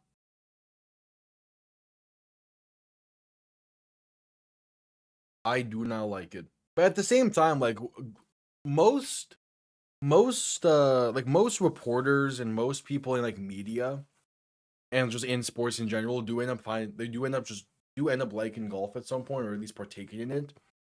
There was a case where like, yeah, like if I'm meeting with someone for like a job or something, yeah, I'll go hit 18 holes. I'll hate myself while doing it, but I'll do it. I haven't like properly looked into the college guys yet. I'll start that probably this week. But I mean, from the rough stuff I've seen so far throughout like the season of watching a few Bama games, he's a real solid tackle. I would like Miami to get him to try and bolster that right side of the line, as I think Austin Jackson is probably going to be on the move sooner rather than later. So if you pair him on the right side and Patrick Paul on the left, I think you have a really solid tackle tandem. The big thing is just going to be health, because one of the bigger issues with Miami's offensive line the past few years is the right side of the line continues to get banged up and injured. Mainly Austin Jackson. So like if you can get Caden Proctor, that would not be a bad pick. You know, there's other guys I would want in that spot if they fall, but I would not be opposed to a Caden Proctor pick. It's tough to really give a true thought on a GM that has not been a GM elsewhere yet. Like, I'm willing to give him a chance. I liked the stuff he was saying during his introductory press conference and during his interview with Travis Winfield when he got hired. It's just, can he back it up? He's talking the talk. He needs to now walk the walk. I'm willing to give him 2-3 years, because it's going to take about that amount of time, I think, for him to like properly get a full slew of guys in there that's more so fits his identity.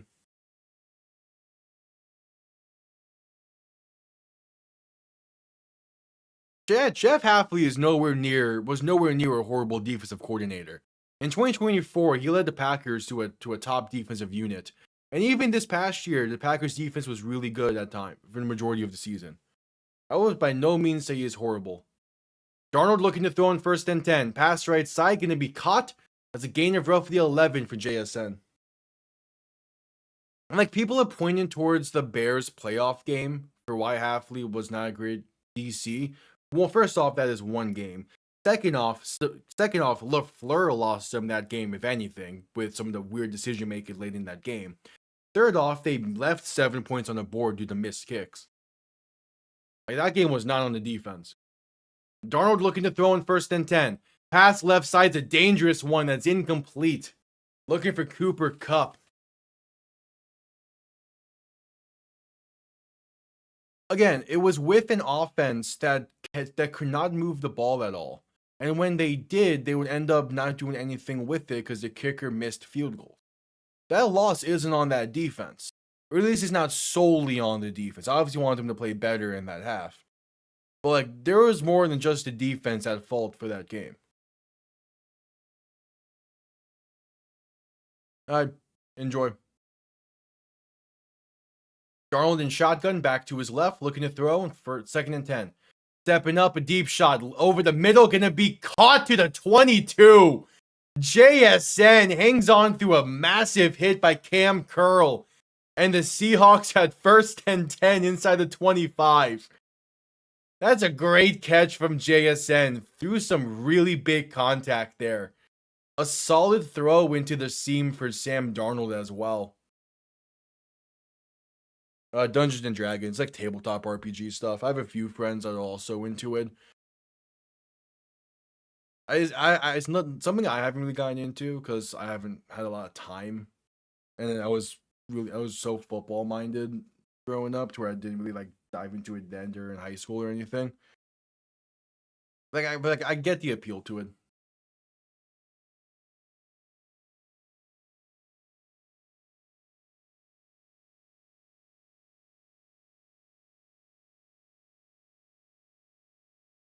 All right, 1st and 10. 37 seconds to go in half. The Seahawks also called a timeout after that play. Darnold in shotgun, back to his right. 2 receiving options to each side, looking to throw in 1st and 10. Pass right side, caught by Holani. Has space inside the 10 and down to the 9. George Holani going to make this a first and goal-ish for the Seahawks. And we have a stoppage with 30 seconds to play in the half. I have liked football more over the past couple years. Because I have really gotten into it a lot more. Due to the pandemic, my mindset was purely football. So I've really dived into it more over the past. Before then, I was still really interested in it. It was still my top sport, and I still watch all the Dolphin games. But by no means was I like I'm watching a ton of games every week like I was after the pandemic.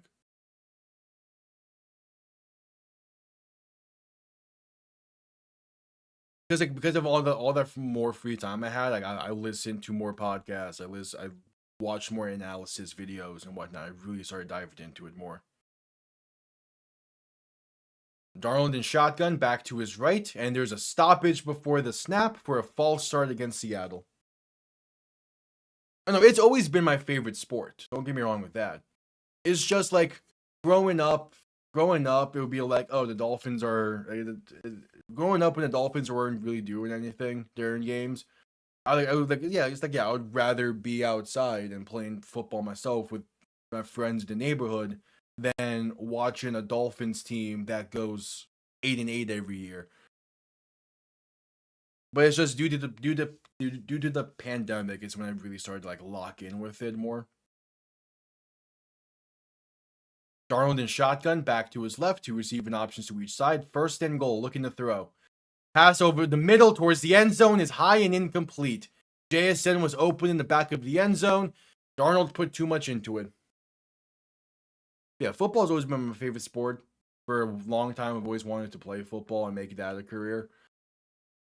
But in terms of like actually sitting down for a full 3 hours and watching a game, I wasn't really doing that a lot until like high school. Because like I was more energetic and I was more like doing other shit until the pandemic hit. Then I kind of cooled down. Darnold in shotgun back to his right, looking to throw in second and goal. Has some time, pass left side, wide open. JSN, touchdown Seattle with 20 seconds to go in the half. They retake the lead, enter in halftime.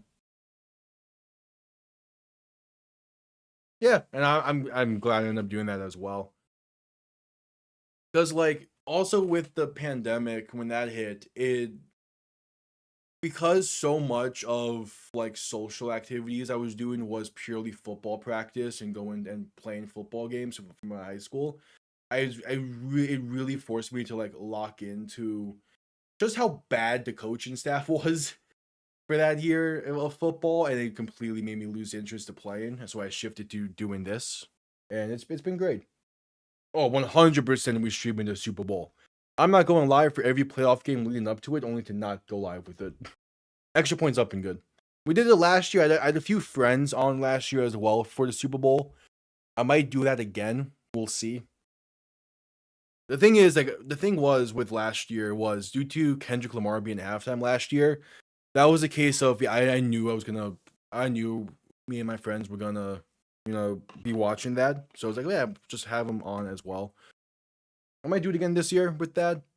At the very least, I'll probably have Toasted on, who's like the basketball side of this channel a bit. There's gonna be some more and basketball content as well during the off season. I have stuff recorded already for that. But yeah, I'm sort of like figuring out stuff. I also still need to work on the finer details of the new graphic stuff. I have the templates made, but now that we have the Super Bowl matchup, I can work on the other stuff with it.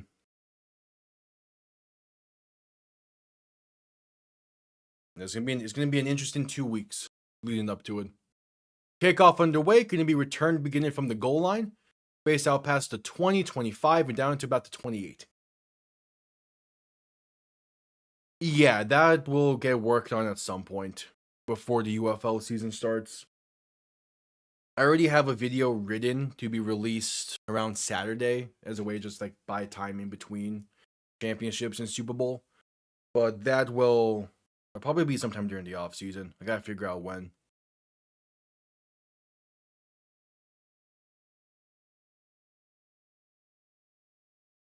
All right, Stafford in shotgun, back to his right, 3 receiving options to the left. Going to look to throw in 1st and 10. Has some time, dump off over the middle, going to be caught with space, past the 40 and down to about the 41 is Tyler Higbee on the grab. The Rams will call their final timeout.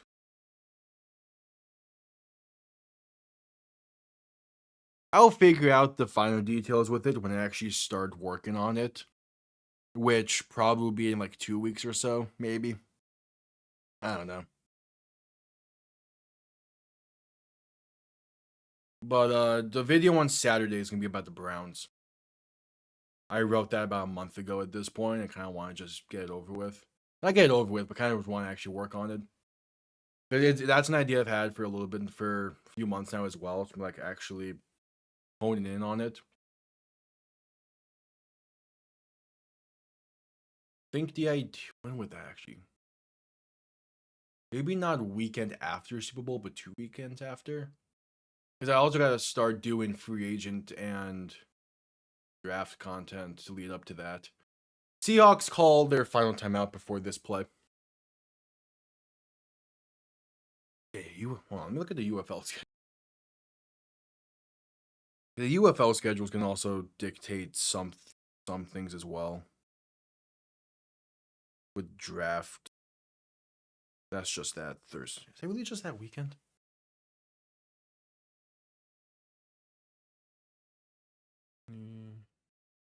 Okay, yeah, it's the same draft slate. Okay, cool. Cool.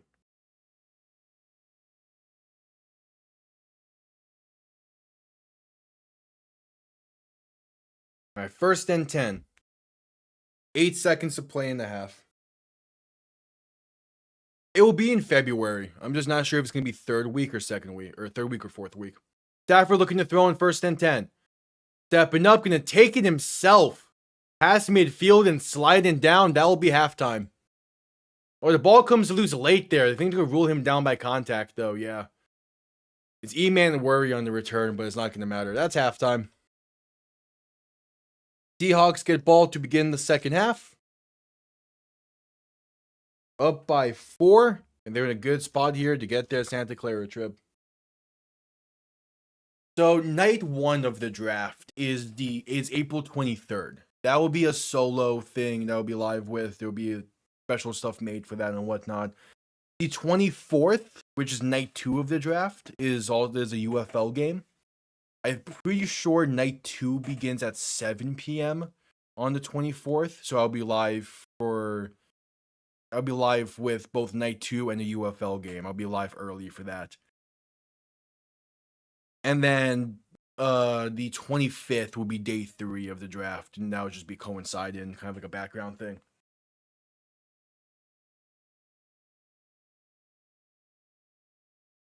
Yeah, so night 1 gets full focus, night 2 gets half focus, gets 75% focus, we'll say, and then day 3 gets 50% focus. But that would be like more honed in on and announced properly when we get closer. There's UFL during both day 2 and day 3. But with day 2, there's most likely going to be like an hour before the UFL game where the draft would be the solo focus for that. Because night 2 of the draft, Miami has, I think, slated for 4 picks right now. So I'll definitely be focusing on that.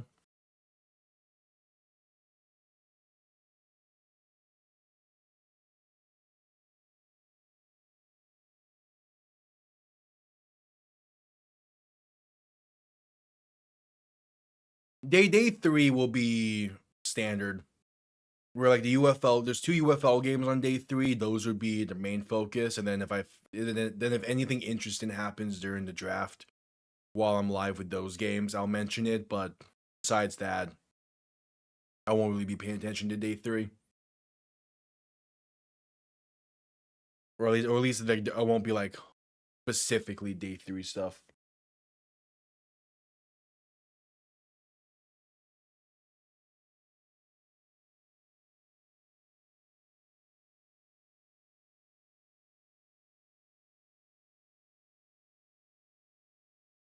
Yep, at the half. Day 3, I think day 3 is typically like 7 or 8 hours long, so that'll probably end after all the UFL games, but I won't be live for those final like few hours or so of day 3. It'll be standard like UFL live scheduling that will be on display when that starts, and then just be the drafts on in the background.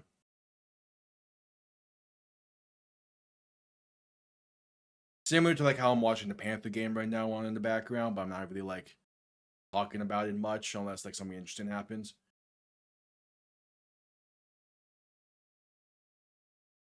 But speaking of, Florida just got nothing out of this power play they're on. Fantastic. All right, at the half.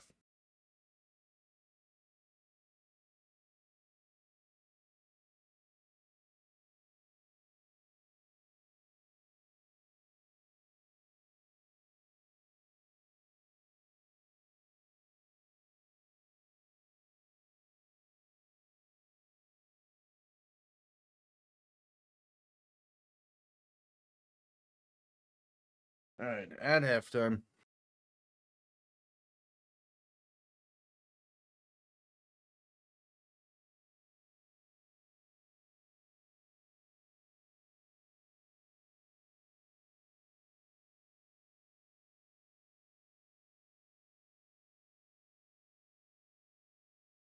I'm only 17 shots on goal combined between Florida and Chicago. Defense are playing great in that.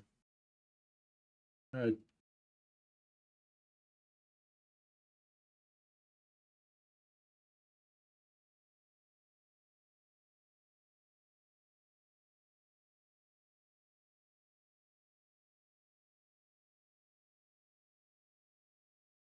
Oh, off the mark. Still at halftime, waiting for the start of the second half. Yeah, Chicago goes down the way. Okay.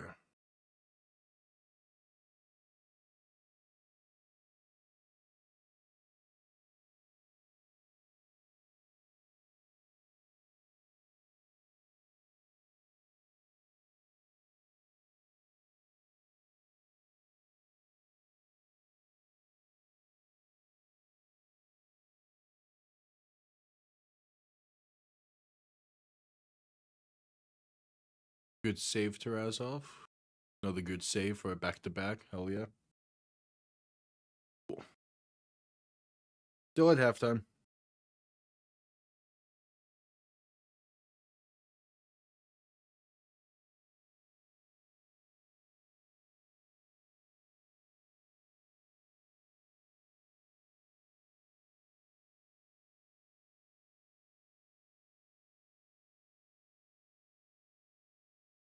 At halftime.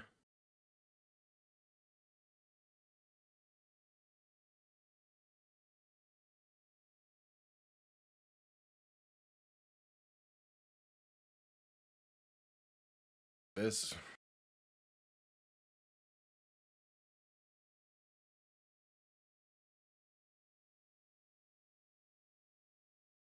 Oh, is that gonna get called tripping?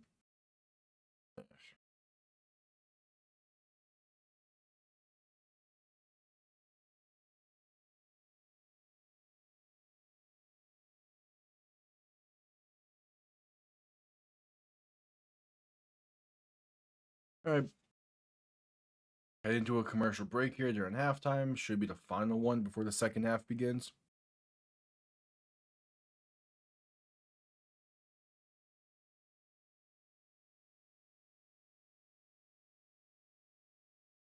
They're at roughly the halfway mark of the game. But yeah, no, not really.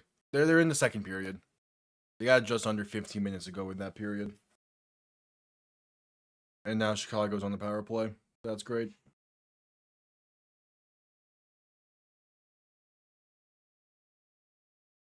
I mean, without thinking, this game has not a lot of shots on goal though, so yeah.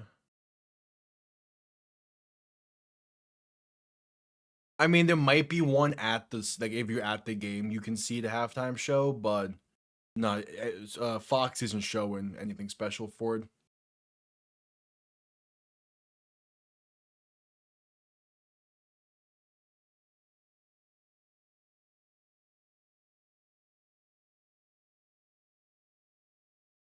Typically, these like singular network stuff don't. I mean, obviously, like you have like the Thanksgiving ones do, but yeah.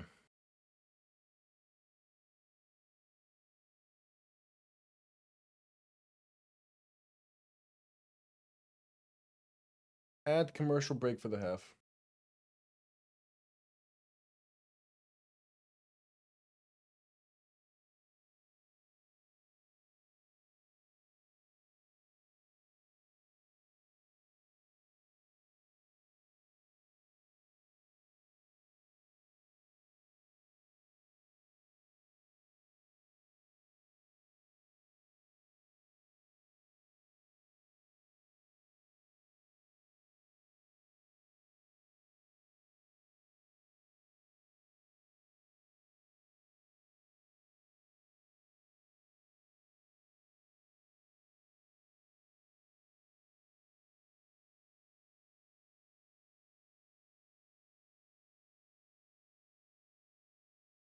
All right, still at the half. Should be second half should be on the way here soon though.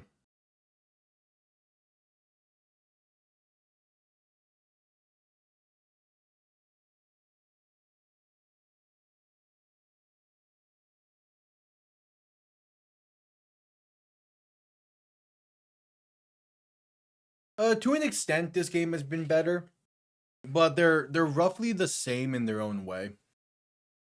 In the case of it's just being, a in case of it just being like a tightly contested game.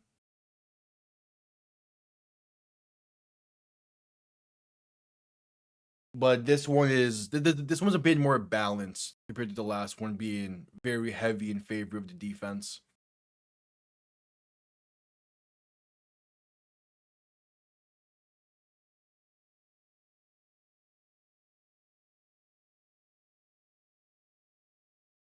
All right, another successful penalty kill from Florida.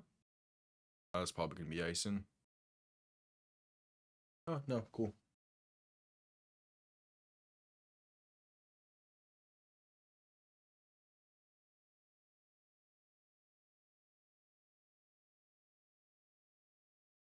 All right, so that commercial break. I say today's high was 87 and did not feel like it was 87 degrees today. Seahawks get ball to begin the second half.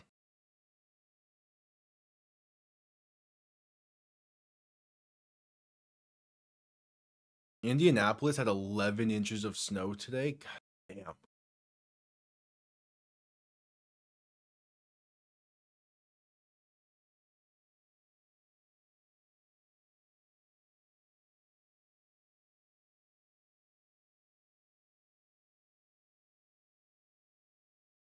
Still at a commercial. Really taking your time with this.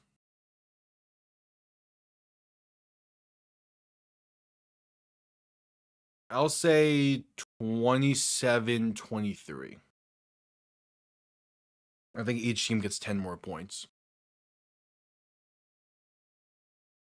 I'll go. Actually, I'll go. 30-24. Seattle. 27-23 Seattle at this point. Why is the Empire State Building shining in Patriots colors? What? What?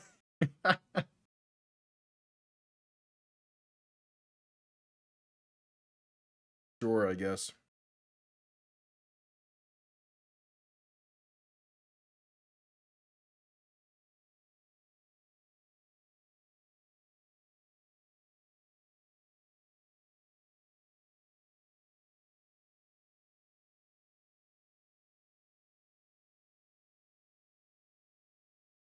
All right, still at a commercial break. I could see that as well. But yeah, just at this point, I don't know, especially with them getting ball to begin the half. I think the Seahawks are in a great spot. I can only imagine what's going to happen in this game if Shaheed returns the opening kick of the half for 6. That would be something.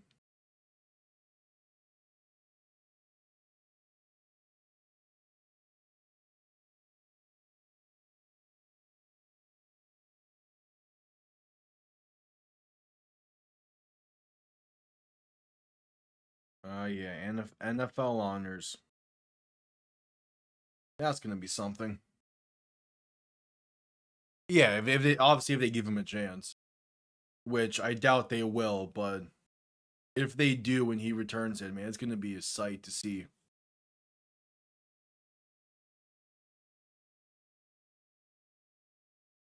That was a great feed that went by. All right, we're still at a commercial. How long is this halftime gonna be?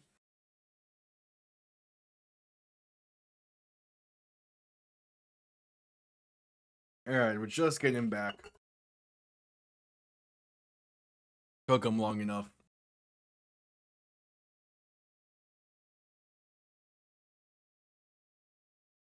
I think he has like 3 this year for Seattle. I believe he has 2 kick returns and 1 punt return touchdown this year. He might have had 1 for New Orleans, but I don't know that.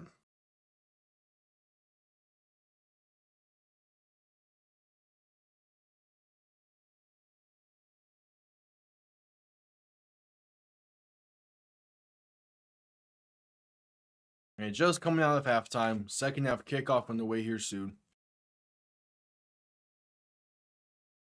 This game really can be a first goal wins, huh?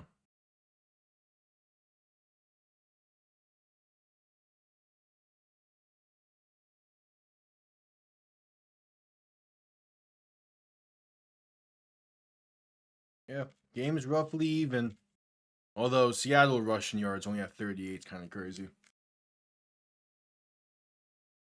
Will they give Shaheed a chance? Ethan Evans had to send this one away. And the second half kick from Seattle is going to be bounced and returned. Now bouncing towards the end zone. Going to down this in the end zone for a touchback. They'll begin from the 20. A line drive kick. He couldn't quite corral it off the bounce. He's going to down this in the end zone. And then being a solid kick.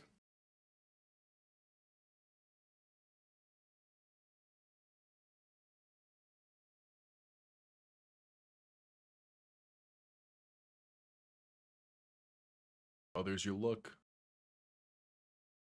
All right, 1st and 10 for Seattle. Darnold under center, back behind him. 3 receiving options to the left.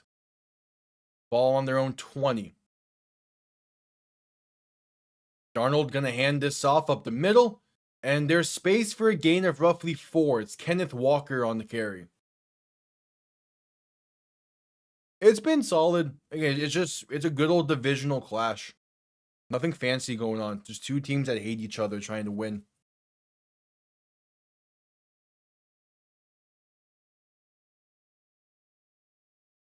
It's just one of those games where you sit back and let unfold.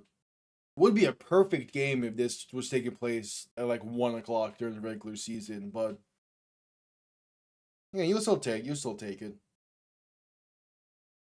Darnold in shotgun, 3 receivers to the right, 2 to the left, looking to throw.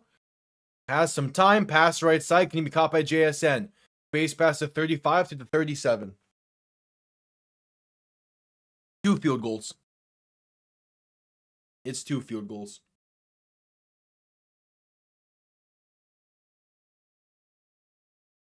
Be like, JSN's having a great game. He's been fun to watch in this.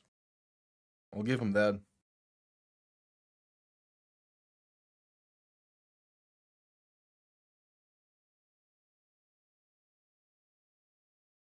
Darnold under center, back behind him, 2 receiving options to each side. 1st and 10 from their own 37. Tight end in motion, right to left, fakes a toss left and look to throw. Rolling right, trying to buy some time, gonna throw this one away incomplete. Yeah, the Rams were finding a rhythm before the half. We'll see exactly how they execute off of it.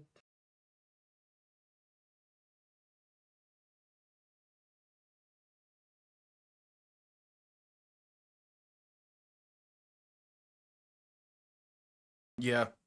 Now, JSN's having a fantastic game so far. Darnold in shotgun, back to his left. 3 receiving options to the left as well.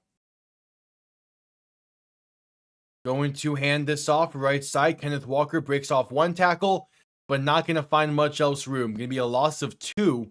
There is a penalty down, though. He's not watching this game. He does not care.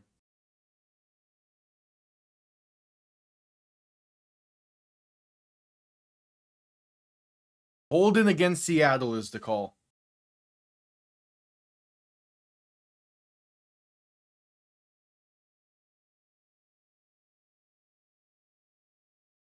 There's going to be a 2nd and 20. That would be an insane duo. And it had the chance of happening. Buka was a 5th-round pick. He drastically fell. No, it was a 3rd and 12. They declined it. Okay. Darnold in shotgun, back to his left. 2 receivers to each side. Ball on their own 35. Darnold looking to throw. Rams send pressure. Dancing in the pocket and sacked. Back at the 27.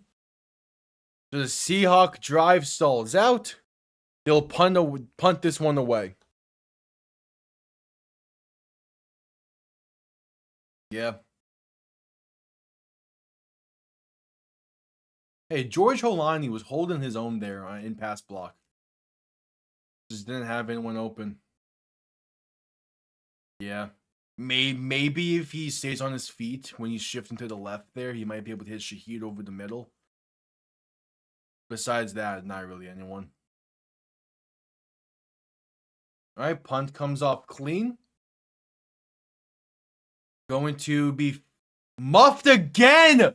And this time the Seahawks have it at the 16. Xavier Smith, his 2nd muffed punt of the game. And this time it goes the other way. He was backpedaling trying to track that ball and slipped and slipped off of it. Yeah, as he was backpedaling, he slipped and had to try and catch that punt laying down. It goes off his shoulder. And the Seahawks are right there to pick it up this time.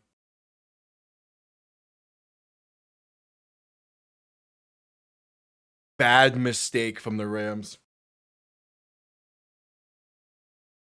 Yeah. That's a bad mistake.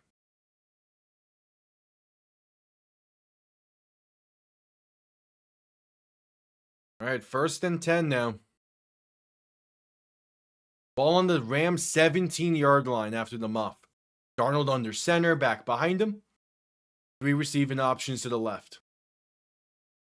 Gonna play action and look to throw. Darnold with some time. Pass, end zone. Touchdown, Seattle. It took one play and Jake Bobo is in. They extend this lead to 10, potentially 11.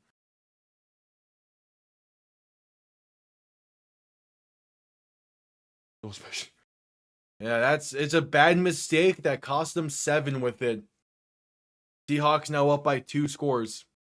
That's a great catch from Bobo in the end zone. Good throw from Darnold as well.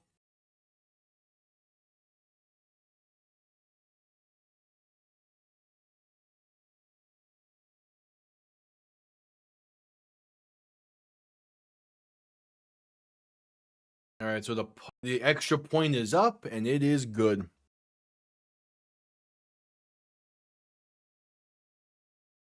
An unfortunate series of events.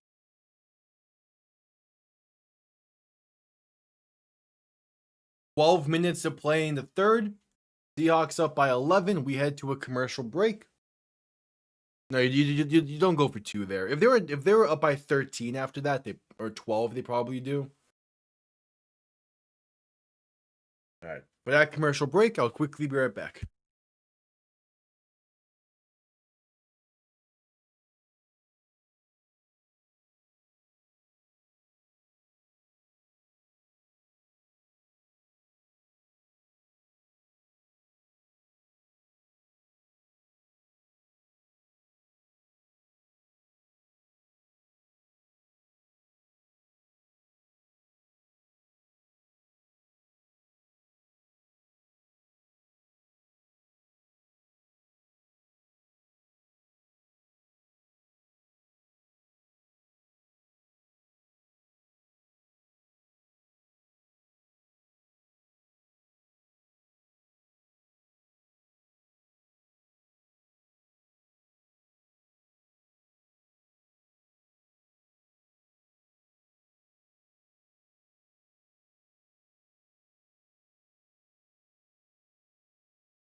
All right, I'm back. Oh yeah, it 100% shifts momentum. Giving up points off turnover, no matter what does, but that being off a muff punt, it definitely shifts momentum heavy towards Seattle. Again, their defense is now able to play aggressive, even more aggressive than they have been.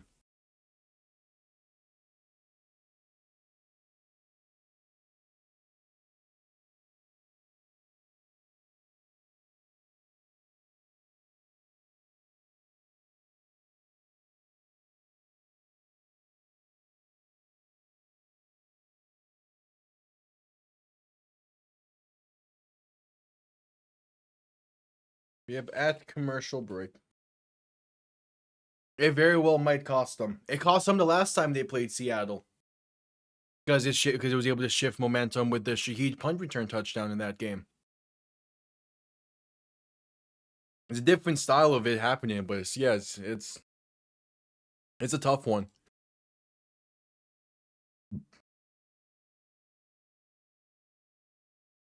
Kickoff underway. Going to be returned beginning from the 3. Base past the 20. And going to be brought down right around the 25. All right. Now we get to see this Rams offense for the first time this half.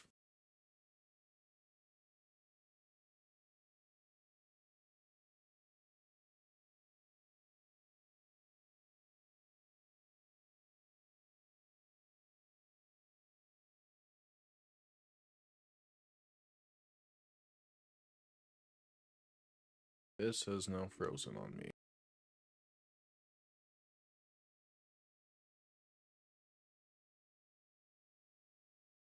Stafford under center, play action, looking to throw. Has some time. Pass right side. A beautiful pass to Colby Parkinson.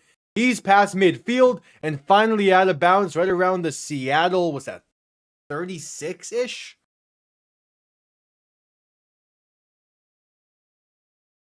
One play for the Rams to get past midfield. That's a perfect throw from from Matthew Stafford. That is a perfect throw. Does not get much better than that.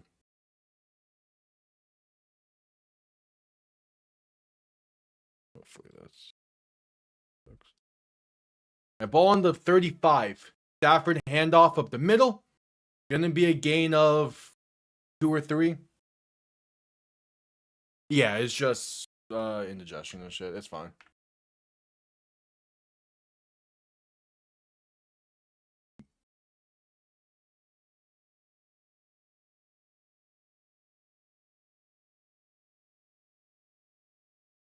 No, they didn't. The Seahawks got ball at the beginning of the half. And then the muff happened.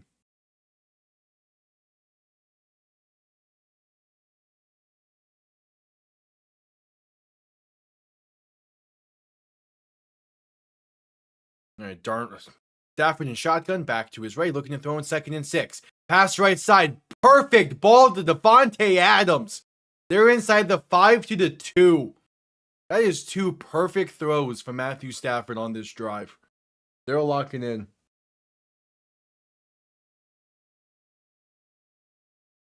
They're locking in.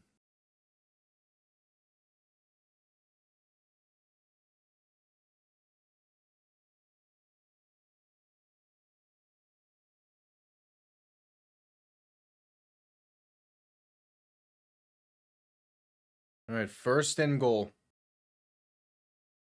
Play clock winding down. Stafford in shotgun, back to his right, 2 receiving options to each side. Going to look to throw. Pass left side, wide open, Devontae Adams. The Rams respond with a touchdown of their own, extra point away from this game being back to a 4-pointer. All right.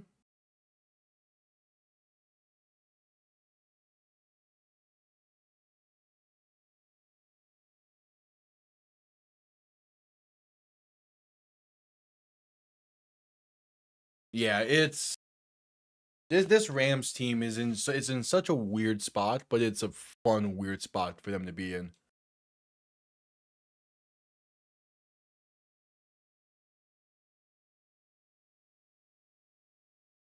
Extra point is up, and it is good.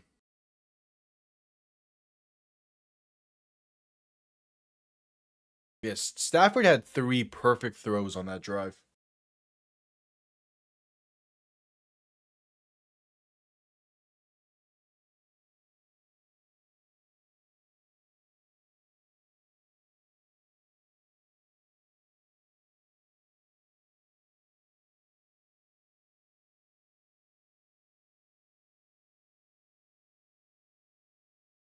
All right. So add commercial break after that.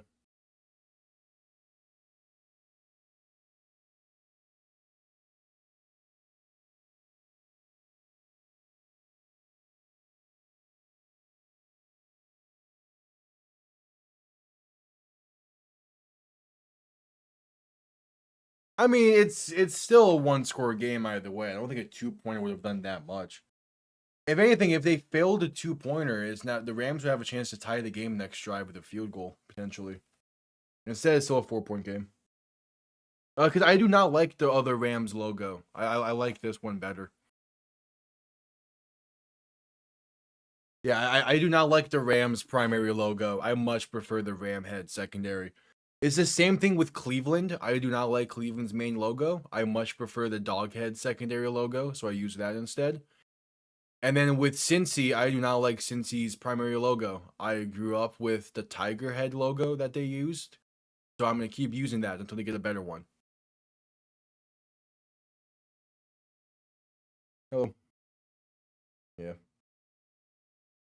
Also, the Florida Panthers got on the board, up 1-0. Let's go. Yeah, it's been a fun game. I think the second half is where it's going to really turn up a bit. It's going to turn up a notch.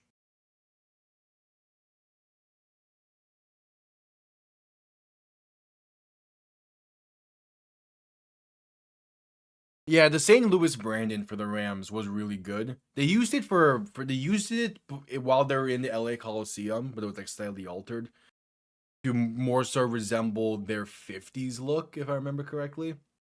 But I do like I did like those era of Rams stuff. Yeah, win a second. Well, the Panther game's in technically the second half of that, but not officially because there is no official halftime stuff in the NHL. Yeah, it's been really fun to watch so far. Oh yeah, nice. I do also have like a late start technically. It's 10:30 start tomorrow. It's not bad.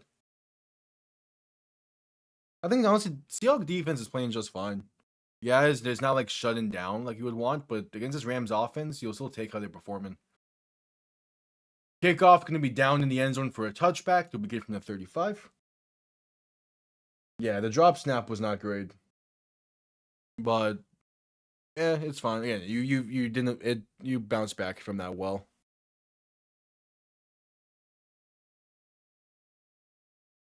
All right.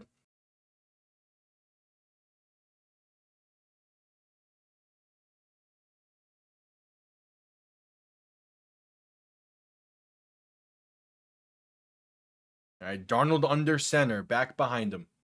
2 receiving options to each side. First and 10 from their own 35. Gonna hand this off up the middle, and that's gonna be a gain of only about 2.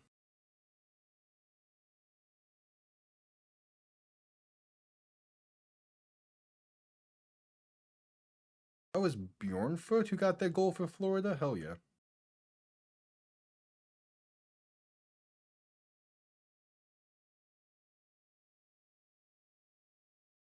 All right, 2nd and 7 after the gain of 3. The Rams muffed a punt and the Seahawks recovered.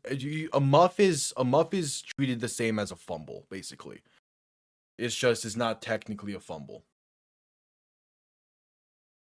Darnold hands this off right side for Kenneth Walker.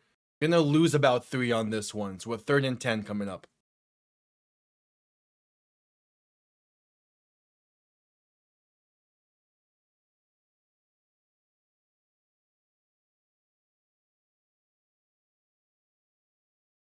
All right.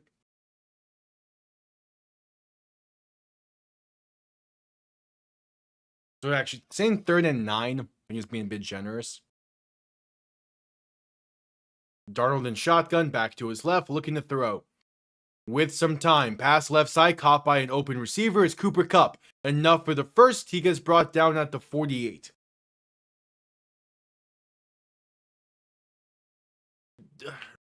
As an individual back, yeah, Kenneth Walker has his issues, but those issues are made up with Zach Charbonnet. Same way how Charbonnet's weaknesses are made up with Kenneth Walker. They are a perfect 1-2 punch at running back. Like, Kenneth Walker is still really good. Like, he is so patient in the backfield, it's impressive. You do not see patience like that often. Handoff up the middle for Walker, gonna have enough for the first. Gain of 10.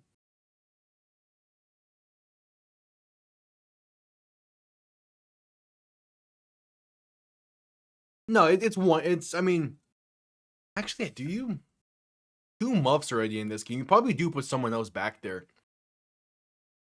Or at the very least, you tell him to not try and catch punts if they're inside the 20 again.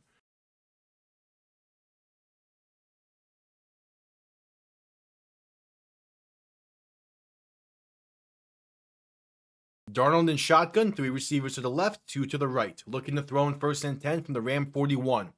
As time, pass over the middle is caught. Going to be a gain of about 8 or 9. Is George Holani on the reception? It's very rare to find a running back who is, for lack of a better word, perfect at everything. So you need a good 1-2 punch, and the Seahawks have found that with Charbonnet and Walker. So it's unfortunate that Charbonnet got hurt last week.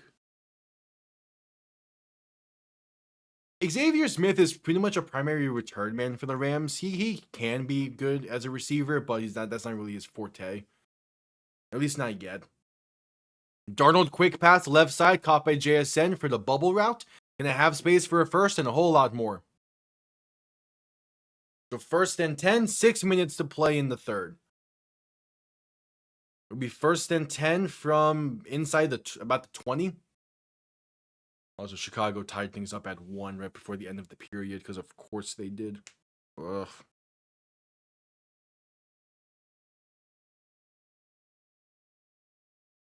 All right, Darnold under center, back and fullback behind him. Ball on the Ram 20-yard line.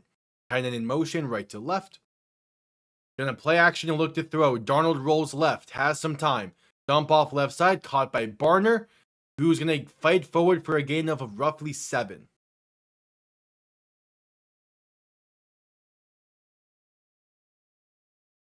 Oh, he's out for the rest of the season. We'll see when his return is expected for next year. But yeah, no, he tore his ACL. I believe was the official report. You have ball on the wrong team. Thank you for that.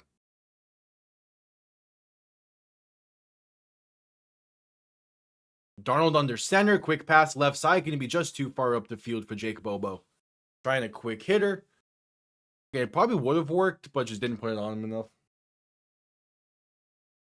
Yeah, we'll see what exactly when Charbonnet is expected to return, but probably won't be until like early on in the next season. It's just me forgetting to change it.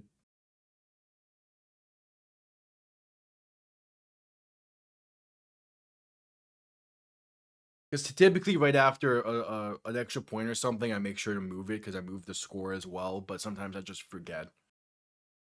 Darnold looking to throw. Pass right side. Going to be caught. And it's Cooper Kupp in for 6 to extend this lead to 10.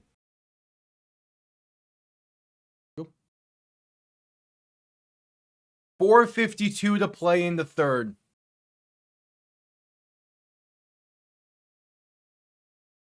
Cooper Kupp with a touchdown against his old team.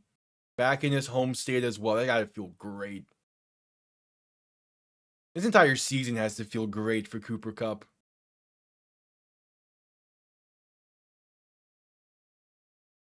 I think he's gonna. I think the hope is he's back for week 1, but since he got injured when he did, I think more so is more likely to be back after the first month. Extra point is up and good. Because it's week 15, week 16. Yeah, week 16, was that when Mahomes got hurt? Well, because Mahomes is eyeing for a week 1 return after his, was it ACL tear? Yeah. ACL or Achilles, one of the two. And Charbonnet got hurt about a month after that, maybe a little bit more. So I think you can use that as an estimate.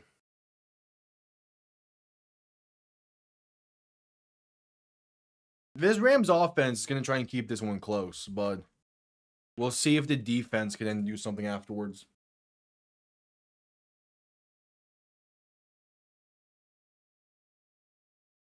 For this game, it's George Holani. But Velus Jones is also an option, although he is inactive for this one.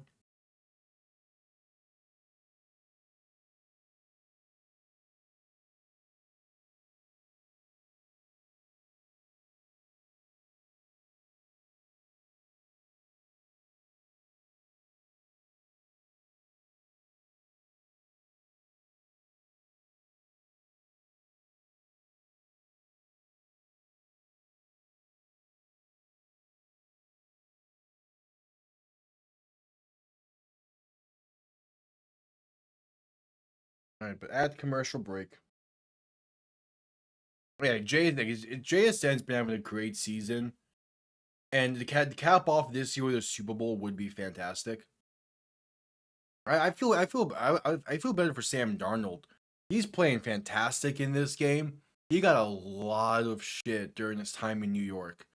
One, because the New York media is ruthless, and kind of the whole point with it. Like, he got so much negativity thrown at him during his time in New York. And for him to have kind of like reshaped his career the way he has the past 2 years, it is fantastic.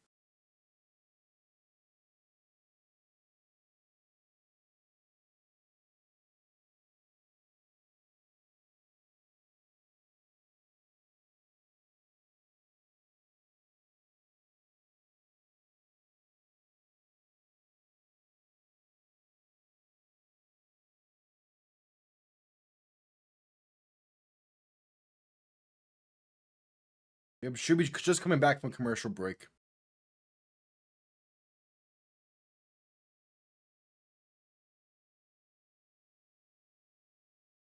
All right, Seattle set to send this one away.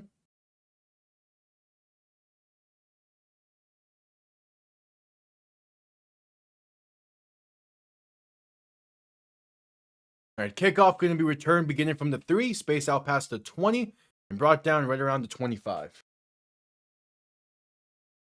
I think Daniel Jones is on the path to doing so. He had those like few bad games after the game against Atlanta, but him tearing his Achilles when he did, it's gonna make things interesting for the rest of it. Like, his offseason is now completely different. He went from being a top name for quarterback free agents to now being like a question mark. I think he returns to Indianapolis, but I'm not sure to what degree.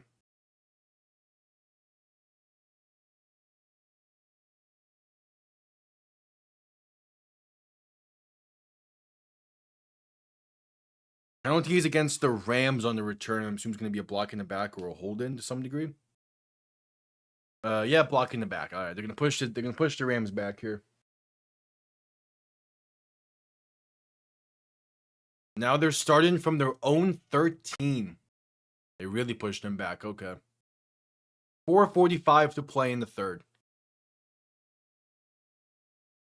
Stafford under center, back behind him, 3 receiving options to the right, play action, looking to throw.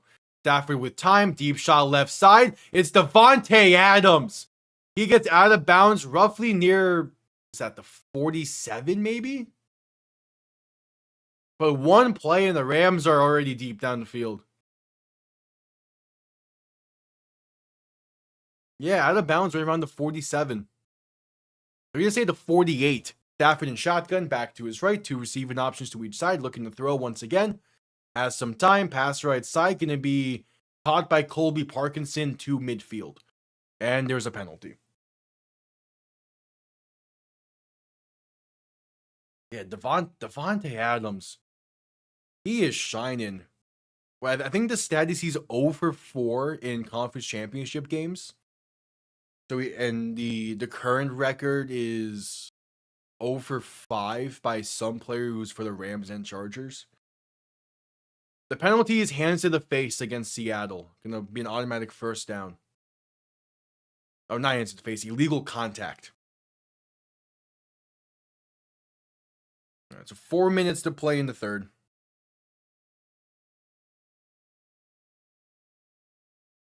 Stafford in shotgun, back to his left, 3 receiving options to the right.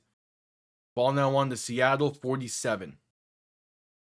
Gonna hand this off up the middle. That's Kyron Williams to about the 42. Yeah.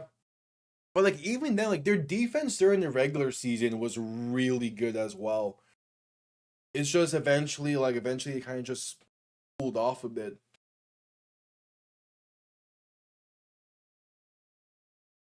Injuries are not helping them either. Stafford under center, back behind him, 3 receiving options to the right, play action looking to throw. Penalty marker down, Stafford dump off left side. Going to be Kyron Williams, who's going to get about 2 or 3. But this will probably be coming back. I assume the penalty is holding on the Rams. 3:13 to play in the third.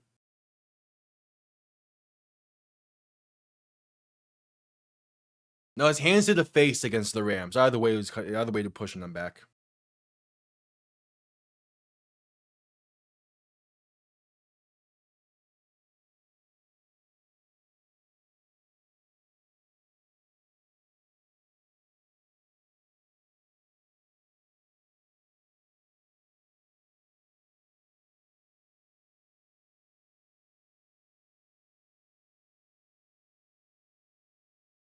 All right, 2nd and 15 coming up.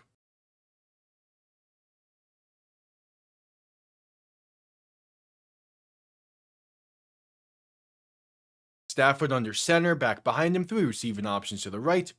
Gonna hand this off up the middle, and there's space for Williams just past midfield to the 49. 3rd and long coming up.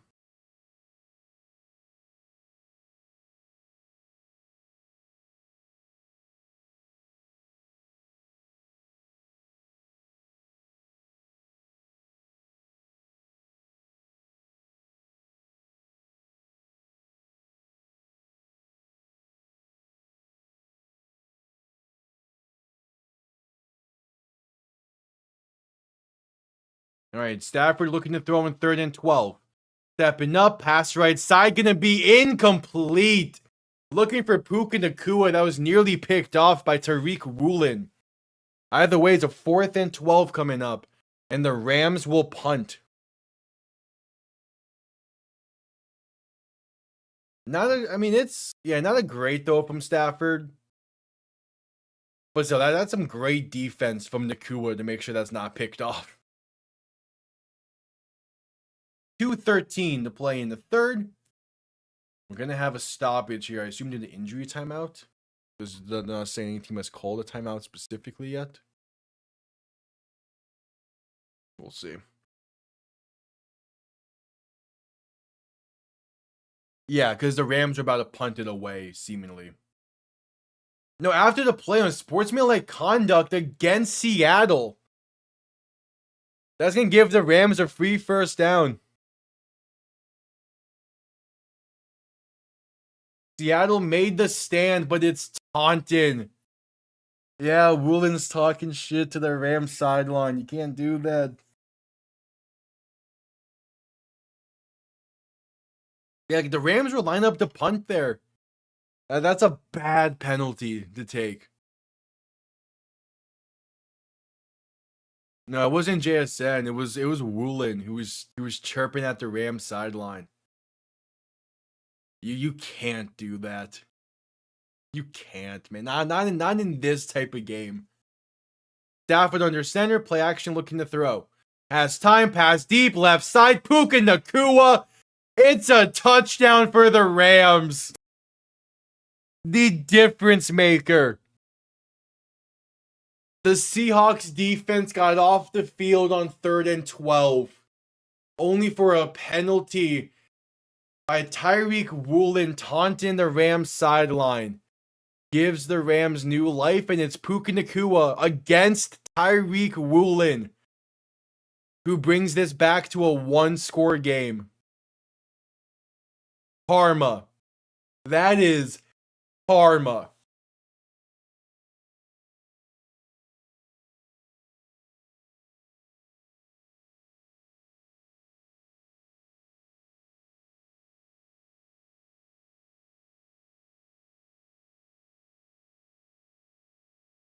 That is karma, man. That's nearly had the interception on 3rd and 12. He nearly had the interception. Instead, he takes the taunting penalty. They're reviewing this. There's some ball movement there. We'll see if this stands. I mean, there was talks leading up to the trade deadline and in the offseason that Woolen might be on the move in Seattle. They kept him, and it's worked well. But like that's such a bad sequence of events for Tyreek Woolen. He made a great play on 3rd and 12, but then had the taunting right after, and then gave up potentially a touchdown. We're at commercial break as they're reviewing this. Anyways, was it ruled a touchdown on the field? Or is it being ruled in any completion on the field? Okay, no, it had no ruling yet. That's what it is. All right. Going based off ESPN here. I'll keep it. Ruling on the field is a touchdown, so I'll keep it at 26.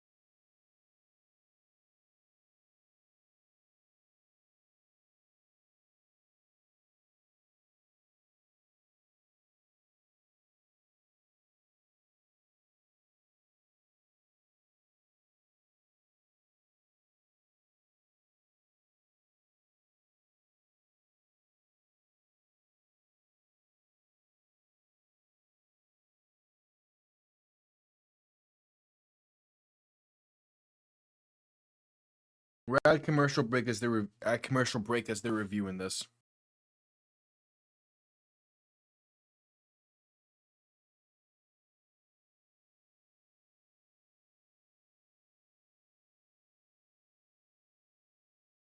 No, this won't be similar to that. It seems kind of clear. There's move, and we'll see. The Cooks one's going to be talked about for a while. At least during the offseason, it'll be talked about a lot. But once next season happens, it won't be forgotten about. It just won't be talked about as much. In like 10 years' time, that'll be the player that's like, oh, what if this went different? There'll be videos about that. But no, like the Cooks is like an in the moment type of thing. All right, 2:06 to play in the third, and the call's seemingly gonna stand as a touchdown. Yeah, he has complete control through the ground there.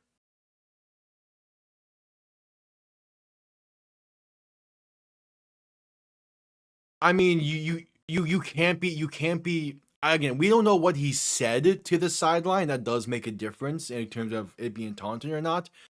Either way, it's the NFC Championship game. Don't take the risk. You made a great play. Get off the field. The extra point is up and it is good. Or at least if you want to talk the shit, don't walk towards the sideline and talk the shit. Like still head towards towards the bench, but you can still be talking it. You just can't direct it at people. Favorite team is Miami. Dolphins are my favorite team. Typically, I have a signed Marino jersey in the background, but I don't for this because I have all the playoff teams jerseys that I have. Yeah, favorite team is Miami. No, I don't think Cook's caught it.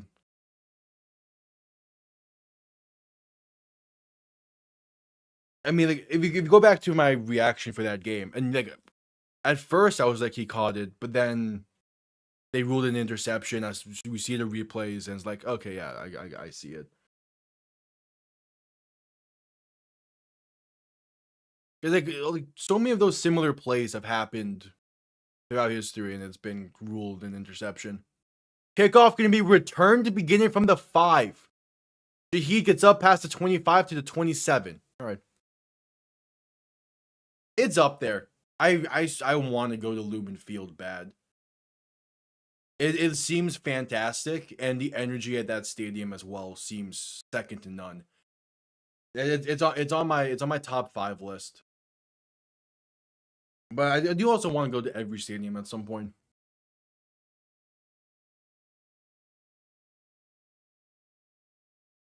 But it is a beautiful stadium. Darnold under center, back behind him, 2 receiving options to each side. Tight end in motion, right to left. They're going to end around this one right side. Trying to get Shaheed going. Going to be out of bounds at the line of scrimmage for no gain. Right.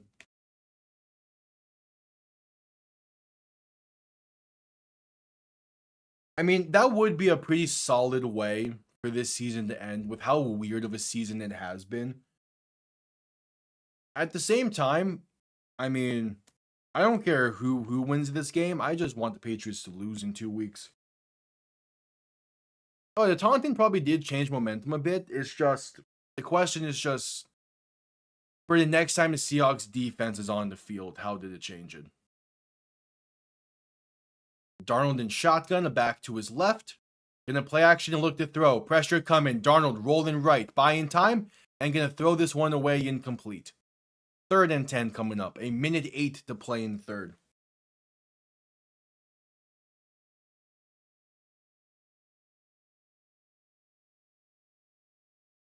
All right. It depends on what you mean by over. If the Seahawks had Russ right now, the Seahawks aren't in this game. For as much as I respect Russ and his time in Seattle, for the majority of it was fantastic to watch. He's not that same player right now. So yeah, if Seattle still had Russell Wilson, I don't think they're even in this game. Darnold in shotgun, looking to throw in 3rd and 10. Pass left side, caught by Kenneth Walker, diving forward. The spot's going to, I think, give him the first. It's close, I think, but I do think that's enough. Yep, they're going to give him the first.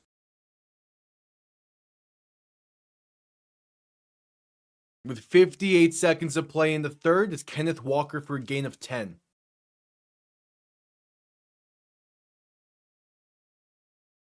One more play at minimum is needed before the end of the third.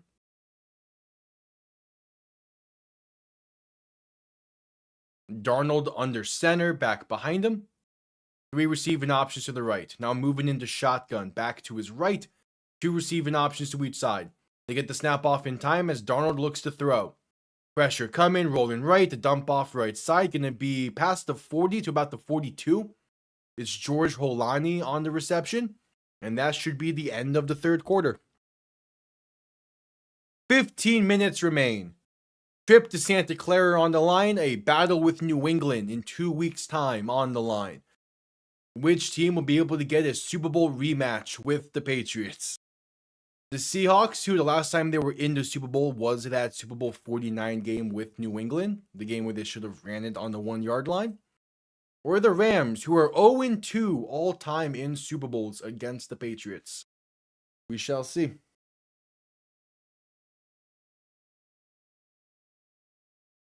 Yeah, it's possible. It's possible for Welsh people to play. The NFL has an international program. I'm not sure the exact details with it, but I do know it exists.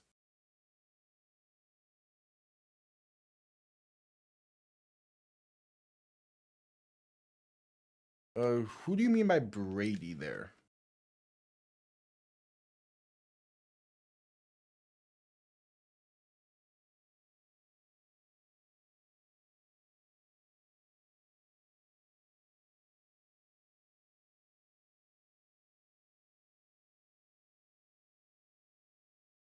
No, it's still, the NFL still has the best of the best athletes. I mean, it's it's not necessarily global, but it's still because the NFL isn't as globally popular as like baseball, basketball, and soccer is, it means that most of the international players, it's harder for the international players to find success in the NFL because of how different of a level of a league it is. Yeah, but again, so like for most of the NFL international players, they didn't start as young as most other NFL players. Whereas the European NBA players, they start just as young as the American NBA players. The difference is they play professional a lot younger than they do than they do stateside. So they have a bit of advantage in that part. Same with baseball. Although with baseball, I think it is slightly same age for professional wise, but yeah, no, it's the big thing, yeah, because the most like there's most of the stories you hear of international NFL players, they start playing in high school or college, and they just find a rhythm with it, and they're able to work with it. But yeah, it's because of how young most of these players begin in the U.S. for football. You're they're gonna be instantly more prepared. It depends. It does depend. It depends what sport. There's plenty of sports where I'll give Europe the that they're better with it. Darnold looking to throw in 2nd and 5. Stepping up, rolling left. Going to take it himself for a first, past midfield, past the 45, and out of bounds right around the Ram 44. Like basketball, yeah, I would say for the majority for the most part, Europeans are better at basketball than in the U than stateside. So again, there's still some really good stateside players. You don't see the level of professional basketball being as big in the States as it is in Europe. Same with hockey. There's a lot of fantastic hockey players that are from Europe, and those are fun to watch. Professional sports as a whole is fun. Darnold gonna play action and look to throw. Pressure comes instantly and sacked. That's a loss of like 10 plus.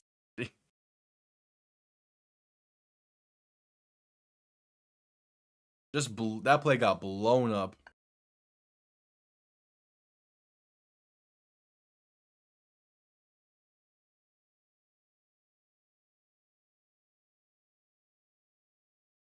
I don't really just as a whole. I don't really follow soccer, so I don't have a specific Premier League team. But like I have a friend who is a Liverpool fan. So like yeah, I guess I'd say them. Darnold looking to throw in 2nd and 19. Quick pass left side, going to be past midfield to about the 49, 48. Yeah, it is like I got three sports that I follow a lot. It's football, it's hockey, and it's basketball. Outside of that, like I occasionally keep up with it or see stuff about it, but for the most part, eh.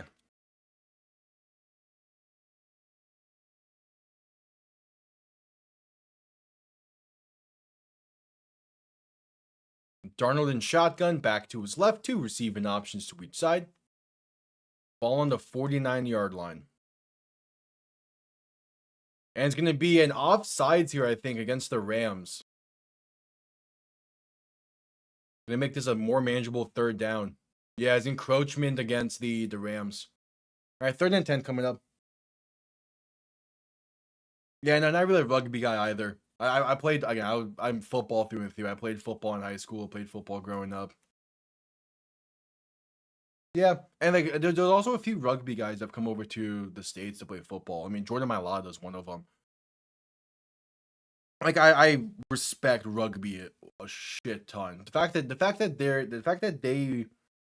they lay hits similar to the NFL and they don't wear pads is insane. Darnold alone in shotgun, 3 receivers to the right, 2 to the left, looking to throw in 3rd and 10. Pressure coming, pass right side, going to be a lofter, and it's incomplete. Looking for Rashid Shaheed. It's Kobe Durant forcing the ball loose. Yeah, if Darnold was able to really step into that throw, it's there. But because of the pressure, he had to loft it in there, and it gave Durant a chance to make a play on that ball. So the Seahawks will now punt.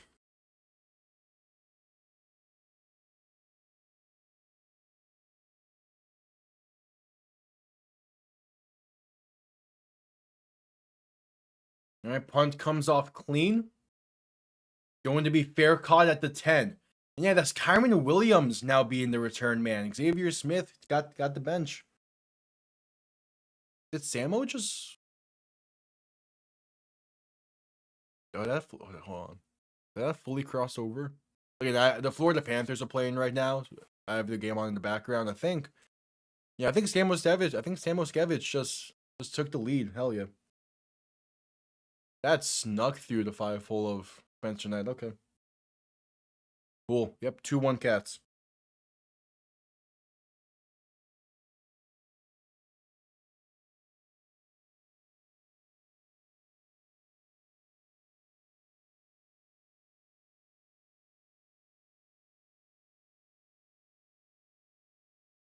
Is that... that's not Sam Skevich's first goal of the season, is it? He's been having a bit of a rough year, but still. So I do still like Samo. Let's see. His fifth of the year, yeah. Nice. As we're still at commercial break, waiting for the next Ram drive, their first of the fourth quarter.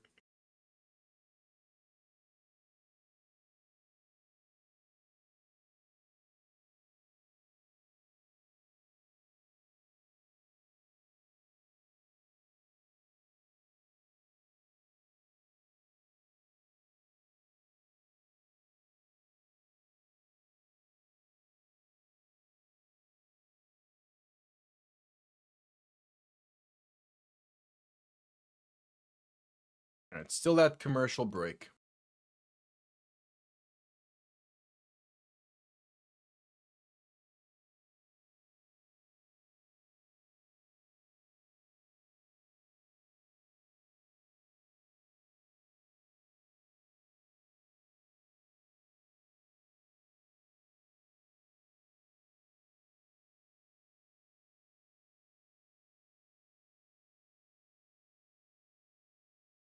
All right, add commercial break.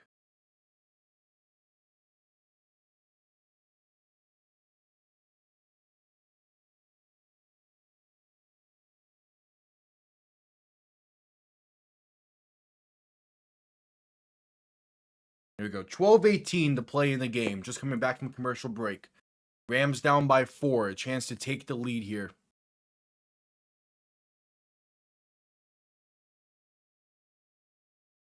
Ball's going to be on their own 10-yard line to begin this drive. Stafford under center, back behind them. 2 receiving options to each side.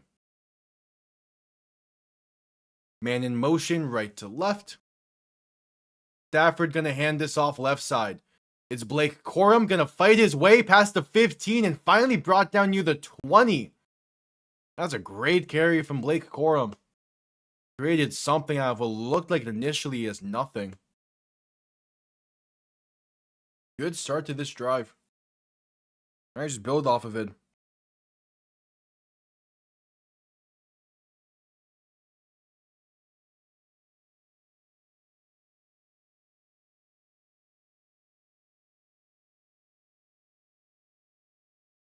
All right, Stafford under center, back behind him, 3 receiving options to the right, play action looking to throw. Stafford with some time, dump off left side. It's Corum once again. Another first down pickup for him as it's a gain of 16 up to the 36. Blake Corum, back-to-back plays of 10 plus, moving well. Good start to the drive so far. They just have to keep on building off this.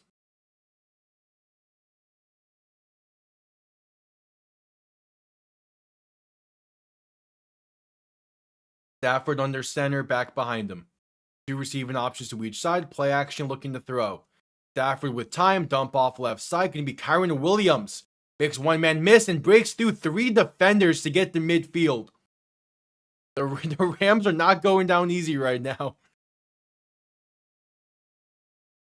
Yeah, they shook off Devon Witherspoon. Okay, more so broke off one defender there, but there's 3 in the area. By the way, it's 1st and 10 from their own 49 is the official ruling.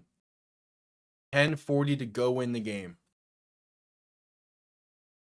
That's 3 straight 10-plus plays for the Rams.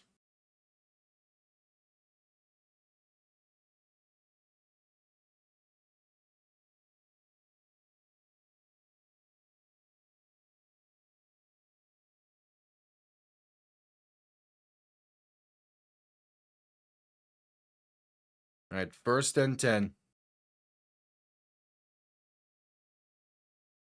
Stafford under center, back behind him, play action looking to throw, rolling right, launching one deep over the middle. It's overthrown and incomplete. Looking for Kanata Mumfield. It's Reek Woolen in coverage. He was closer to that ball than Mumfield was.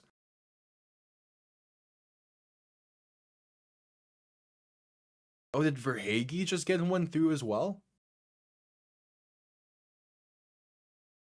3-1 for the Cat, hell yeah. Yeah, hey, Florida Panthers up 3-1. This would be a nice win for them. Wins are 3 straight, 2 of them in overtime. Still trying to just find room in those stand-ins. Stafford play action looking to throw in 2nd and 10. Dump off over the middle, caught by Parkinson, another 1st down. Gets flipped over at about the 35-yard line. All right, not bad. 10 minutes to play in the game. Rams are approaching field goal. Rams are inside field goal range, but they're going to need 6 in order to take the lead. Yeah, again, the Rams are my Super Bowl pick from before the playoffs started. So I'm going to need them to lock in as well if that's going to stay alive. Stafford in shotgun looking to throw in 1st and 10. Has time, dump off over the middle, caught by Blake Corum. And that's a gain of 2. Stafford's now up to over 300 yards passing today. I don't know. I think there's like 40, 35. I don't know. There's not. It might be like half of what the NBA is.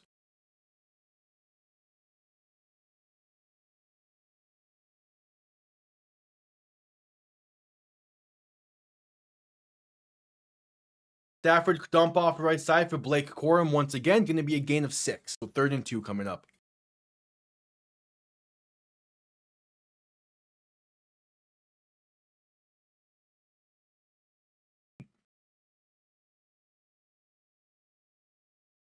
It's only 30?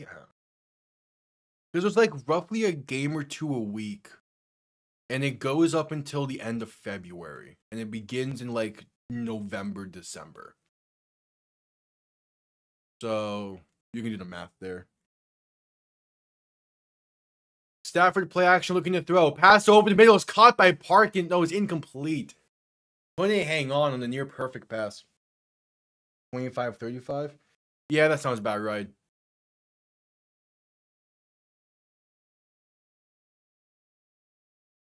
Oh yeah, that's a perfect throw from Stafford. Parkinson just couldn't hang on. That is a legit perfect throw. It barely gets over the fingertips of the Seattle defender.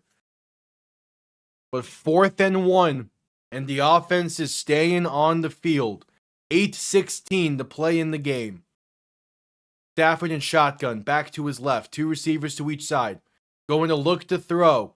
Stepping up, trying to take it himself. Stafford breaks a tackle and gets the 1st. It's a gain of 2.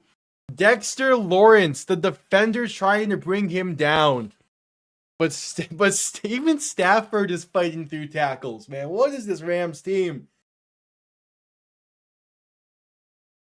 That is an impressive carry from Matthew Stafford. It's only like 2 yards. But to shake off Dexter Lawrence like that, right? Dexter is that that's DeMarcus Lawrence, right? Yeah. Yeah, to shake off DeMarcus Lawrence like that, Dexter Lawrence is the Giants player. Gonna hand this off up the middle, trying to bounce it out right side, but gonna lose maybe a yard instead. There was also a penalty down. 7:27 to play in the game.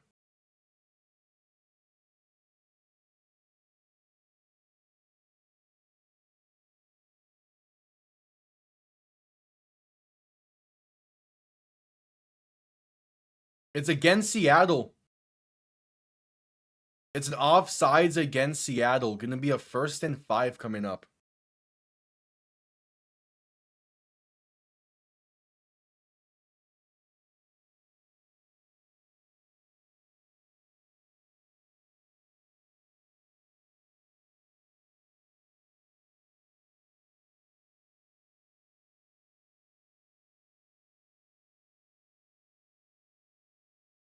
All right, so 1st and 5.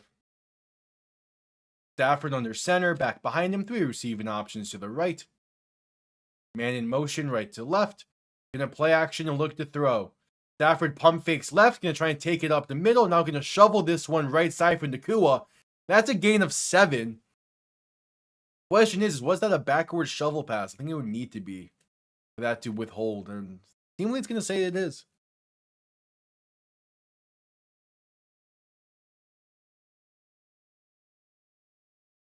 I mean the team nicknames that can sprout that can sprout up in the college sports world is fantastic. 1st and 10 from the Seahawks 12. Stafford in shotgun looking to throw once again. Pass over the middle, caught by Nakua. Gets down to the 7. 2nd and 5 coming up.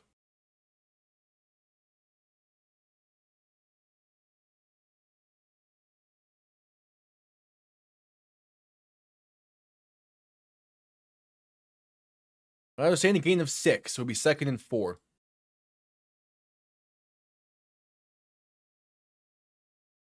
Puka Nakua was up to over 120 yards receiving in this game.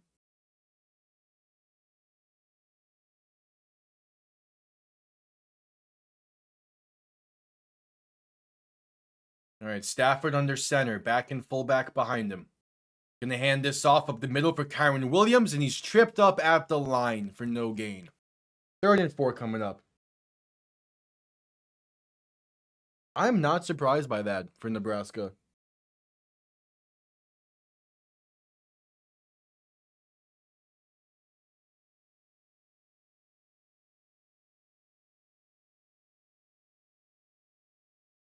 I mean, well, last year they had I think he's on the Timberwolves G League team now. But then they had like a fun player to watch. I'm just forgetting the name. Stafford to throw in 3rd and 4. Stepping up, pump faking, pass right side is incomplete. Looking for Kanata Mumfield. 4th and 4, just under 5 minutes to play. What do the Rams do? Devontae Adams was taken out of that play. That was the initial read, but yeah, it's not open. Eventually, he works back to an open Mumfield, but just not quite there in time. They're on the Seahawks 7-yard line, or 6-yard line. Stafford in shotgun back to his left, 3 receivers to the right. Going to look to throw on 4th and 4. Has time, pass, end zone, incomplete! It's Devon Witherspoon in coverage. As Stafford was looking for Terrence Ferguson, they turn it over on downs. They'll have ball on their own 6. Yeah, Witherspoon played that route perfectly. He was more so the receiver on that play. And we head to a commercial break.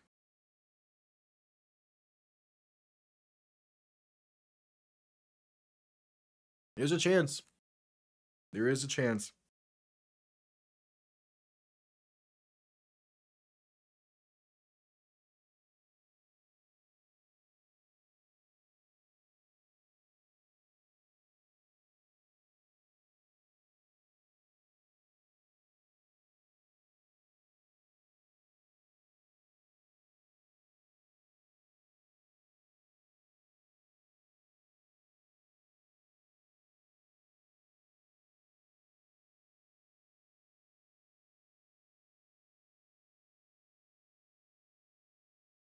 Yep, at commercial break.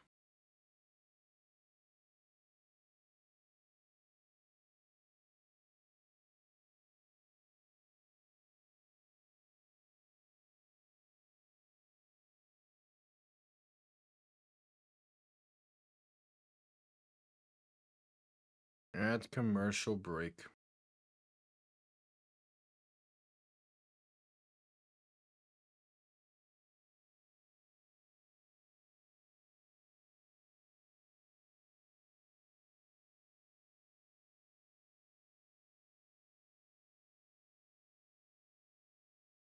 All right, just coming back from commercial break.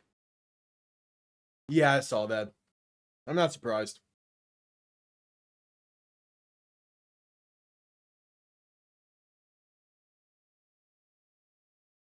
I'm not surprised. It did, but him throwing his helmet like that did lead to a pretty good moment.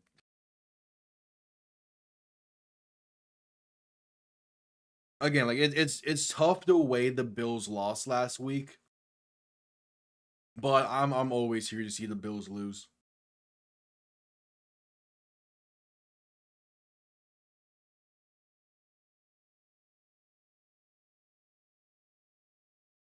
All right, just coming back from commercial break.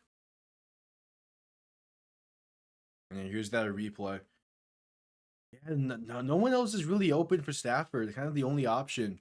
He's taking the height advantage, but Ferguson does not have the leverage there though. The height advantage works when he has the leverage, but Witherspoon played that perfectly.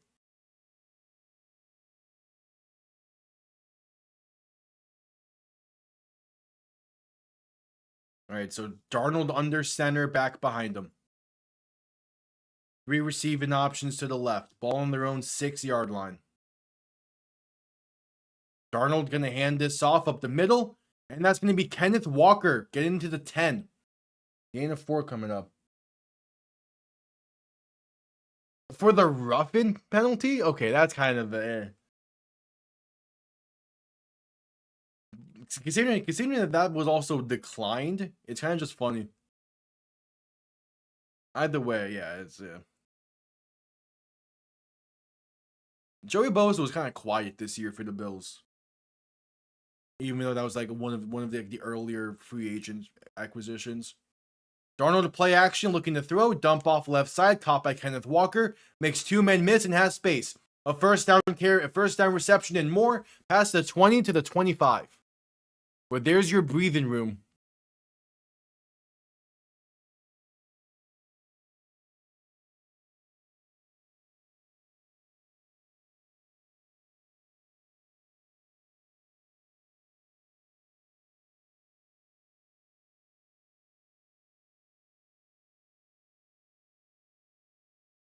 .340 to play in the game. Darnold under center, back behind him. 2 receiving options to each side. Man in motion, left to right. Darnold going to hand this off up the middle. That's going to be a gain of 2 or 3 for Kenneth Walker. And the Rams are going to start calling timeouts here. Fair.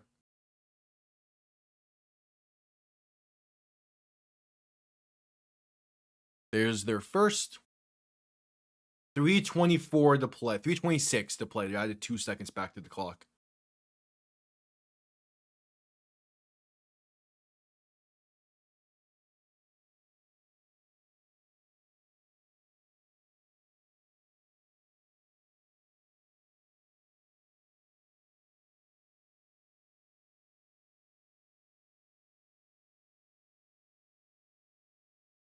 .326.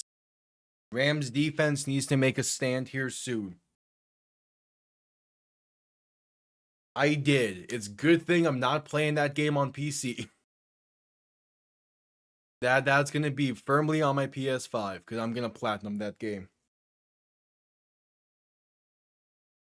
Darnold in shotgun. Going to play action and look to throw in 2nd and 8. Pass right side, going to be off the mark and incomplete. Looking for Rashid Shaheed. Going to save the Rams a timeout there. Yeah, no, I'm not playing that game on PC, so I do not care about its PC spec requirements. Because it's gonna end up being optimized for PS5.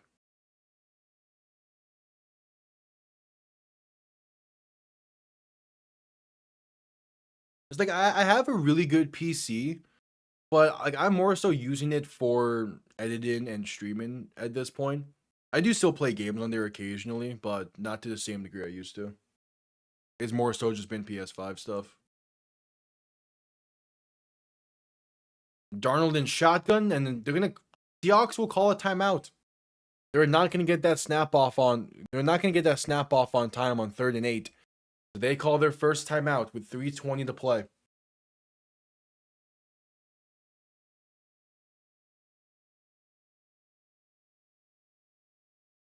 But yeah, it's a case where like I have all the other Lego Batmans and the Lego DC games. I plan to play those at some point before the new one comes out. And I can also like 100% those as well. Maybe not the first one because that doesn't have trophies, but definitely the others. So it's like, yeah, I plan to do all those. And then when the new one comes out, I'll 100% that one also. But that comes out, well, like May 23rd ish. That's like the tail end of the UFL season. So that's going to be interesting.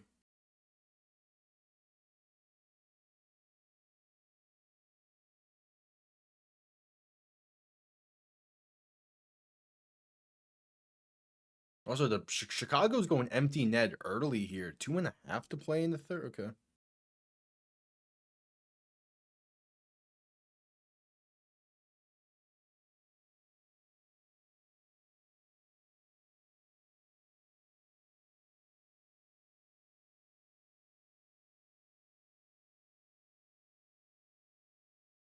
As we're still at commercial break after the Seahawk timeout.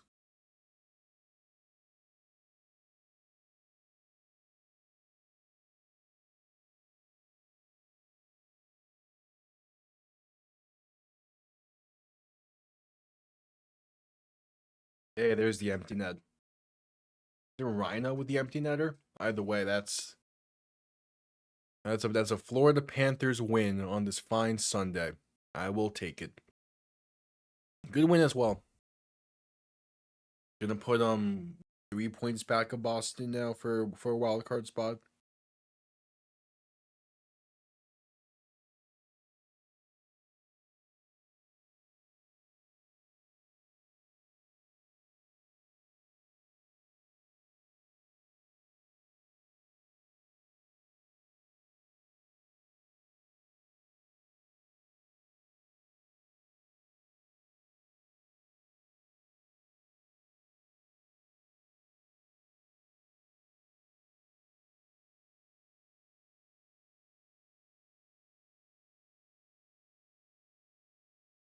All right, 3rd and 8.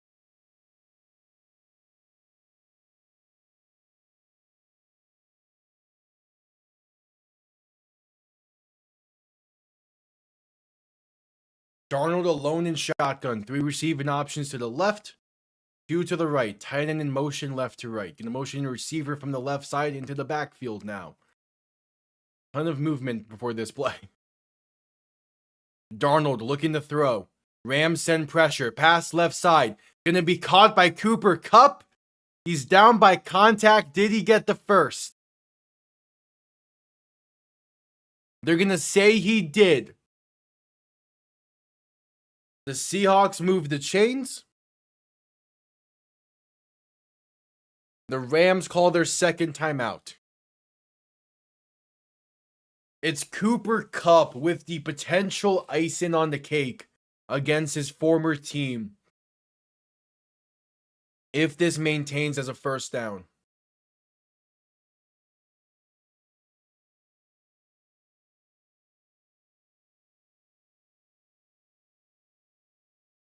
It's funny, like during the season, everyone was talking about how the league is right back to 2016, 2015. And we are about 3 minutes away from a 2014 Super Bowl rematch. The league really did just go back a decade.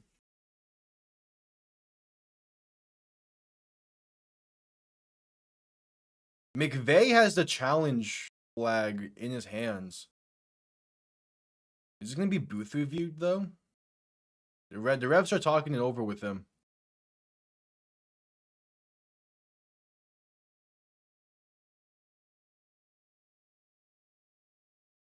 Let's see, it's being reviewed. The spot's being reviewed. And they're giving him the first... The call on the field's a first down. It's going to be close. That may... Is he short there? Nah, they're going to keep it to first. The ruling on the field is upheld or confirmed. So first and 10 from the 35. Darnold under center, back behind him. Man in motion, right to left. The handoff up the middle for Kenneth Walker, trying to bounce it out left side. And going to be stood up at the line for no gain. The Rams call their final timeout. So in theory, it would be 4th down for Seattle at the 2-minute warning at this point.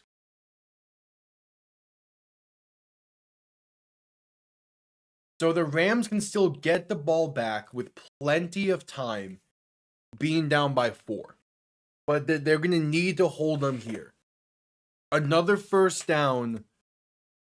Another first down wouldn't necessarily be the game, but it would damn sure feel like it.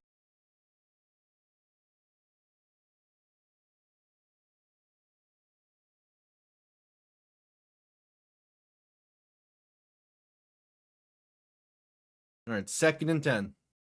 Darnold under center, back behind him, 3 receiving options to the left.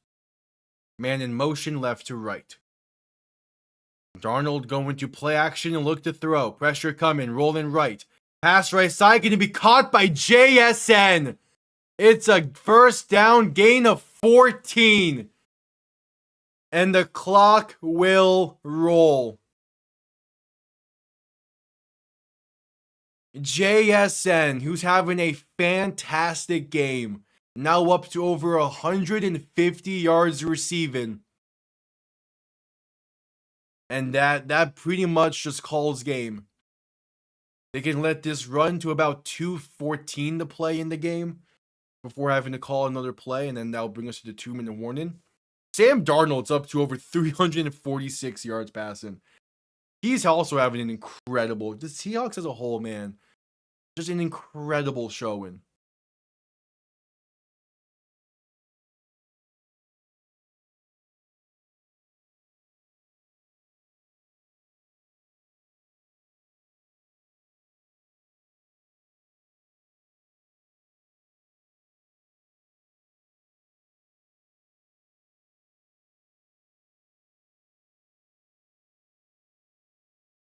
Are they going to say he was out of bounds? He got brought down out of bounds, so the clock stops at 3 minutes. In theory, it still gives the Rams a chance if they can go 3 plays and off the field, because that 3rd down play would then be the 2-minute warning, and then there'll be one more play after that, and then they'll get the ball back with like a minute 20, a minute 15 to play. Darnold under center, back behind him, 2 receiving options to each side, ball on their own 49. Handoff up the middle for Kenneth Walker, gonna fight past midfield to about the 48-ish, gain of about 3. And yeah, see, now they're gonna need to run another play before the 2-minute warning. So that can get you to a third and like 5-ish, maybe. Who knows? But a 3rd down nonetheless. And then it can give the Rams offense a chance. But how big of a chance, though, is the question with how they've been playing today.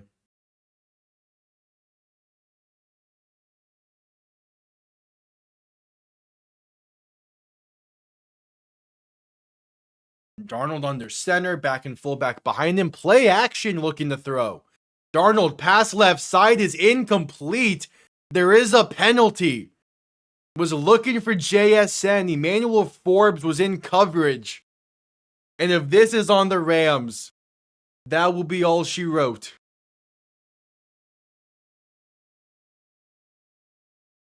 It's holding against the Rams. 5 yards and automatic first being called against Kobe Durant for holding Cooper Kupp. And that would most likely be it with 2:12 to play. 2:12, 2:15 to play. 2:12. The Rams defense could not make a stand when they needed it most.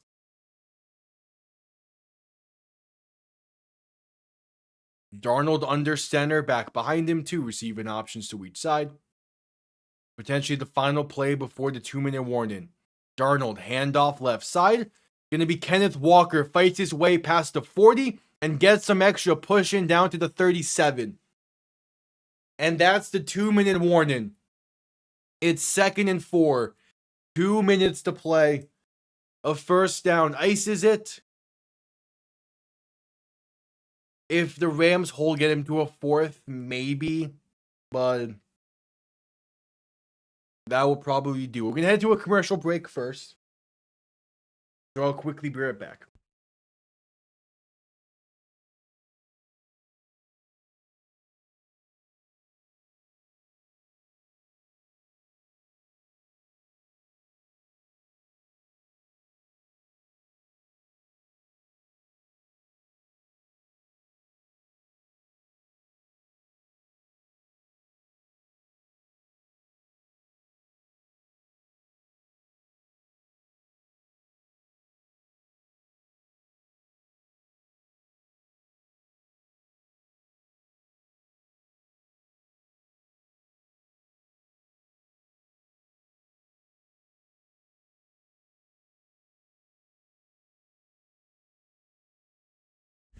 All right. At commercial break for the 2-minute warning. It's 2nd and 4. The Seahawks, in theory, don't need a first down since they're also in field goal range at this point. So if they kneel it twice, they can get this to about 30 seconds, 25 seconds before giving the ball back to the Rams, and they'll be up by 7 at that point. But again, might as well go for the first still and try and like truly put this game away.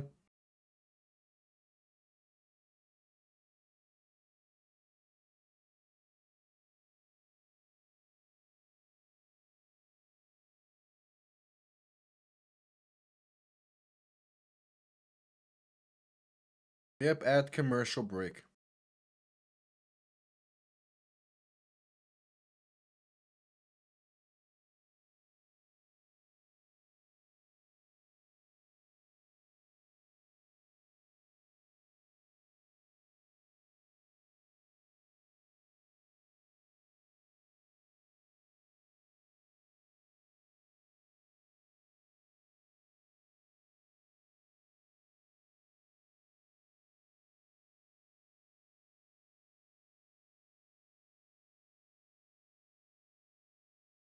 All right, just coming back from commercial break. There's the George Halas Trophy for the NFC champion. Seattle is 4 yards away from locking that up. It'll be the first time since 2014.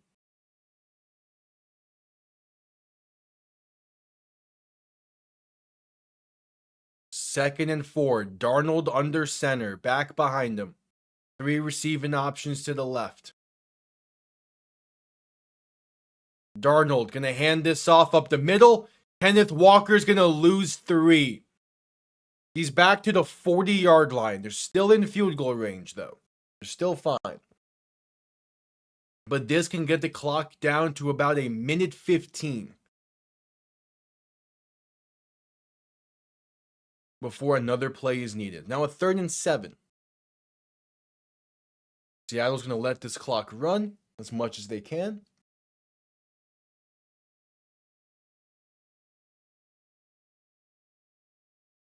Yeah, versus the Rams this season. In the regular season, Darnold is 2 touchdowns and 6 interceptions. In this game, he's 3 touchdowns, no interceptions. Seahawks call their second timeout. Before this 3rd and 7 play, they let the clock run as much as they could. The thing here is you just run the ball. Like, you're in field goal range. There's no need to pass it here. Do not give the Rams more time than you have to. Run the ball, kill the clock some more, get this down to about maybe 30 seconds, and then take the field goal. By the time the Rams get the ball back, you're sitting at about 25, maybe 27-ish seconds if you're being generous.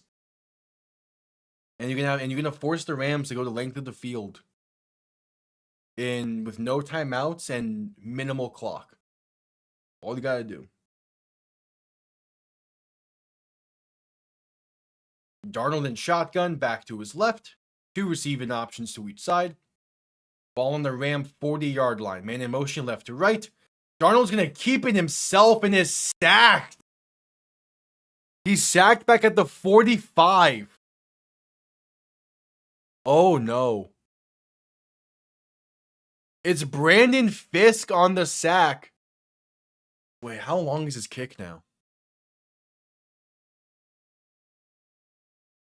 It's a 63-yard kick. That would be a career long for Jason Myers. Oh, this just got interesting. Yeah, they're going to punt it away now, trying to pin them deep.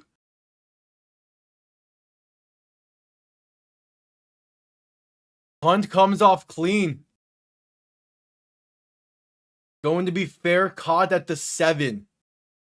25 seconds remain. The Rams still need a touchdown, but now it's for the win.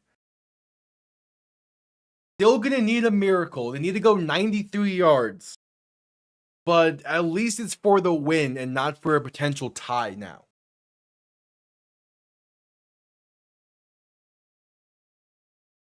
Does Stafford have a miracle in him? You have to work the sidelines. You have to work the sidelines as much as you can. Stafford in shotgun, back to his right. 2 receivers to each side. Stafford looking to throw. Has time, pass over the middle, is caught by Puka Nacua to the 30, but he's inbounds. Have to hurry it up here. Rams going quick. Stafford looking to spike this. They get set. There's the spike. 10 seconds. You maybe have a play. If you target the sidelines, you have a play, maybe, to get closer. Maybe. But this is where we can see the laterals come in. My soul is... Okay, Kratos. This is where the laterals come in. You work one play to the sideline, and then you go from there. There's the timeout called by Seattle. You're looking to get about 15, 20 yards towards the sideline here to give Stafford a chance at a Hail Mary. Stafford has succeeded at Hail Marys before, back when he was with Detroit. I'm not sure if he's done one with the Rams yet, but he does have that with him. If you can get 20 yards and get out of bounds, you have a legitimate chance with Devontae Adams and with Puka Nacua as your 2 main pass catchers. But you need to get 20 yards. 15 to 20. 15 is being a bit generous with it. Stafford in shotgun, back to his right. 3 receiving options to the left, looking to throw. Has some time. Pass right side towards the sideline. It's caught. It's Puka Nacua past midfield. The clock's running. 0's on the clock. The Seattle Seahawks, for the first time since 2014, are your NFC champion. They're back to the Super Bowl for a Super Bowl 49 rematch. They got the play they needed, but he was brought down in bounds. That's the exact play. And he was brought down in bounds. It's Devon Witherspoon on the game-sealing tackle. They got the exact play they were looking for. But he was brought down in bounds. So the Super Bowl is set. It's the Patriots. It's the Seahawks. A rematch of Super Bowl 49 in 2 weeks' time in Santa Clara. What a game. What a game. A great effort from the Rams. The Seahawks just pulled away with it. What a game. Wow. All right. Well, there's your Super Bowl. I now have about 2 weeks to work on updated graphics and intro videos and stuff for next year. But what a game. What a game. I appreciate everyone tuning in. Again, video later this week, probably around Saturday.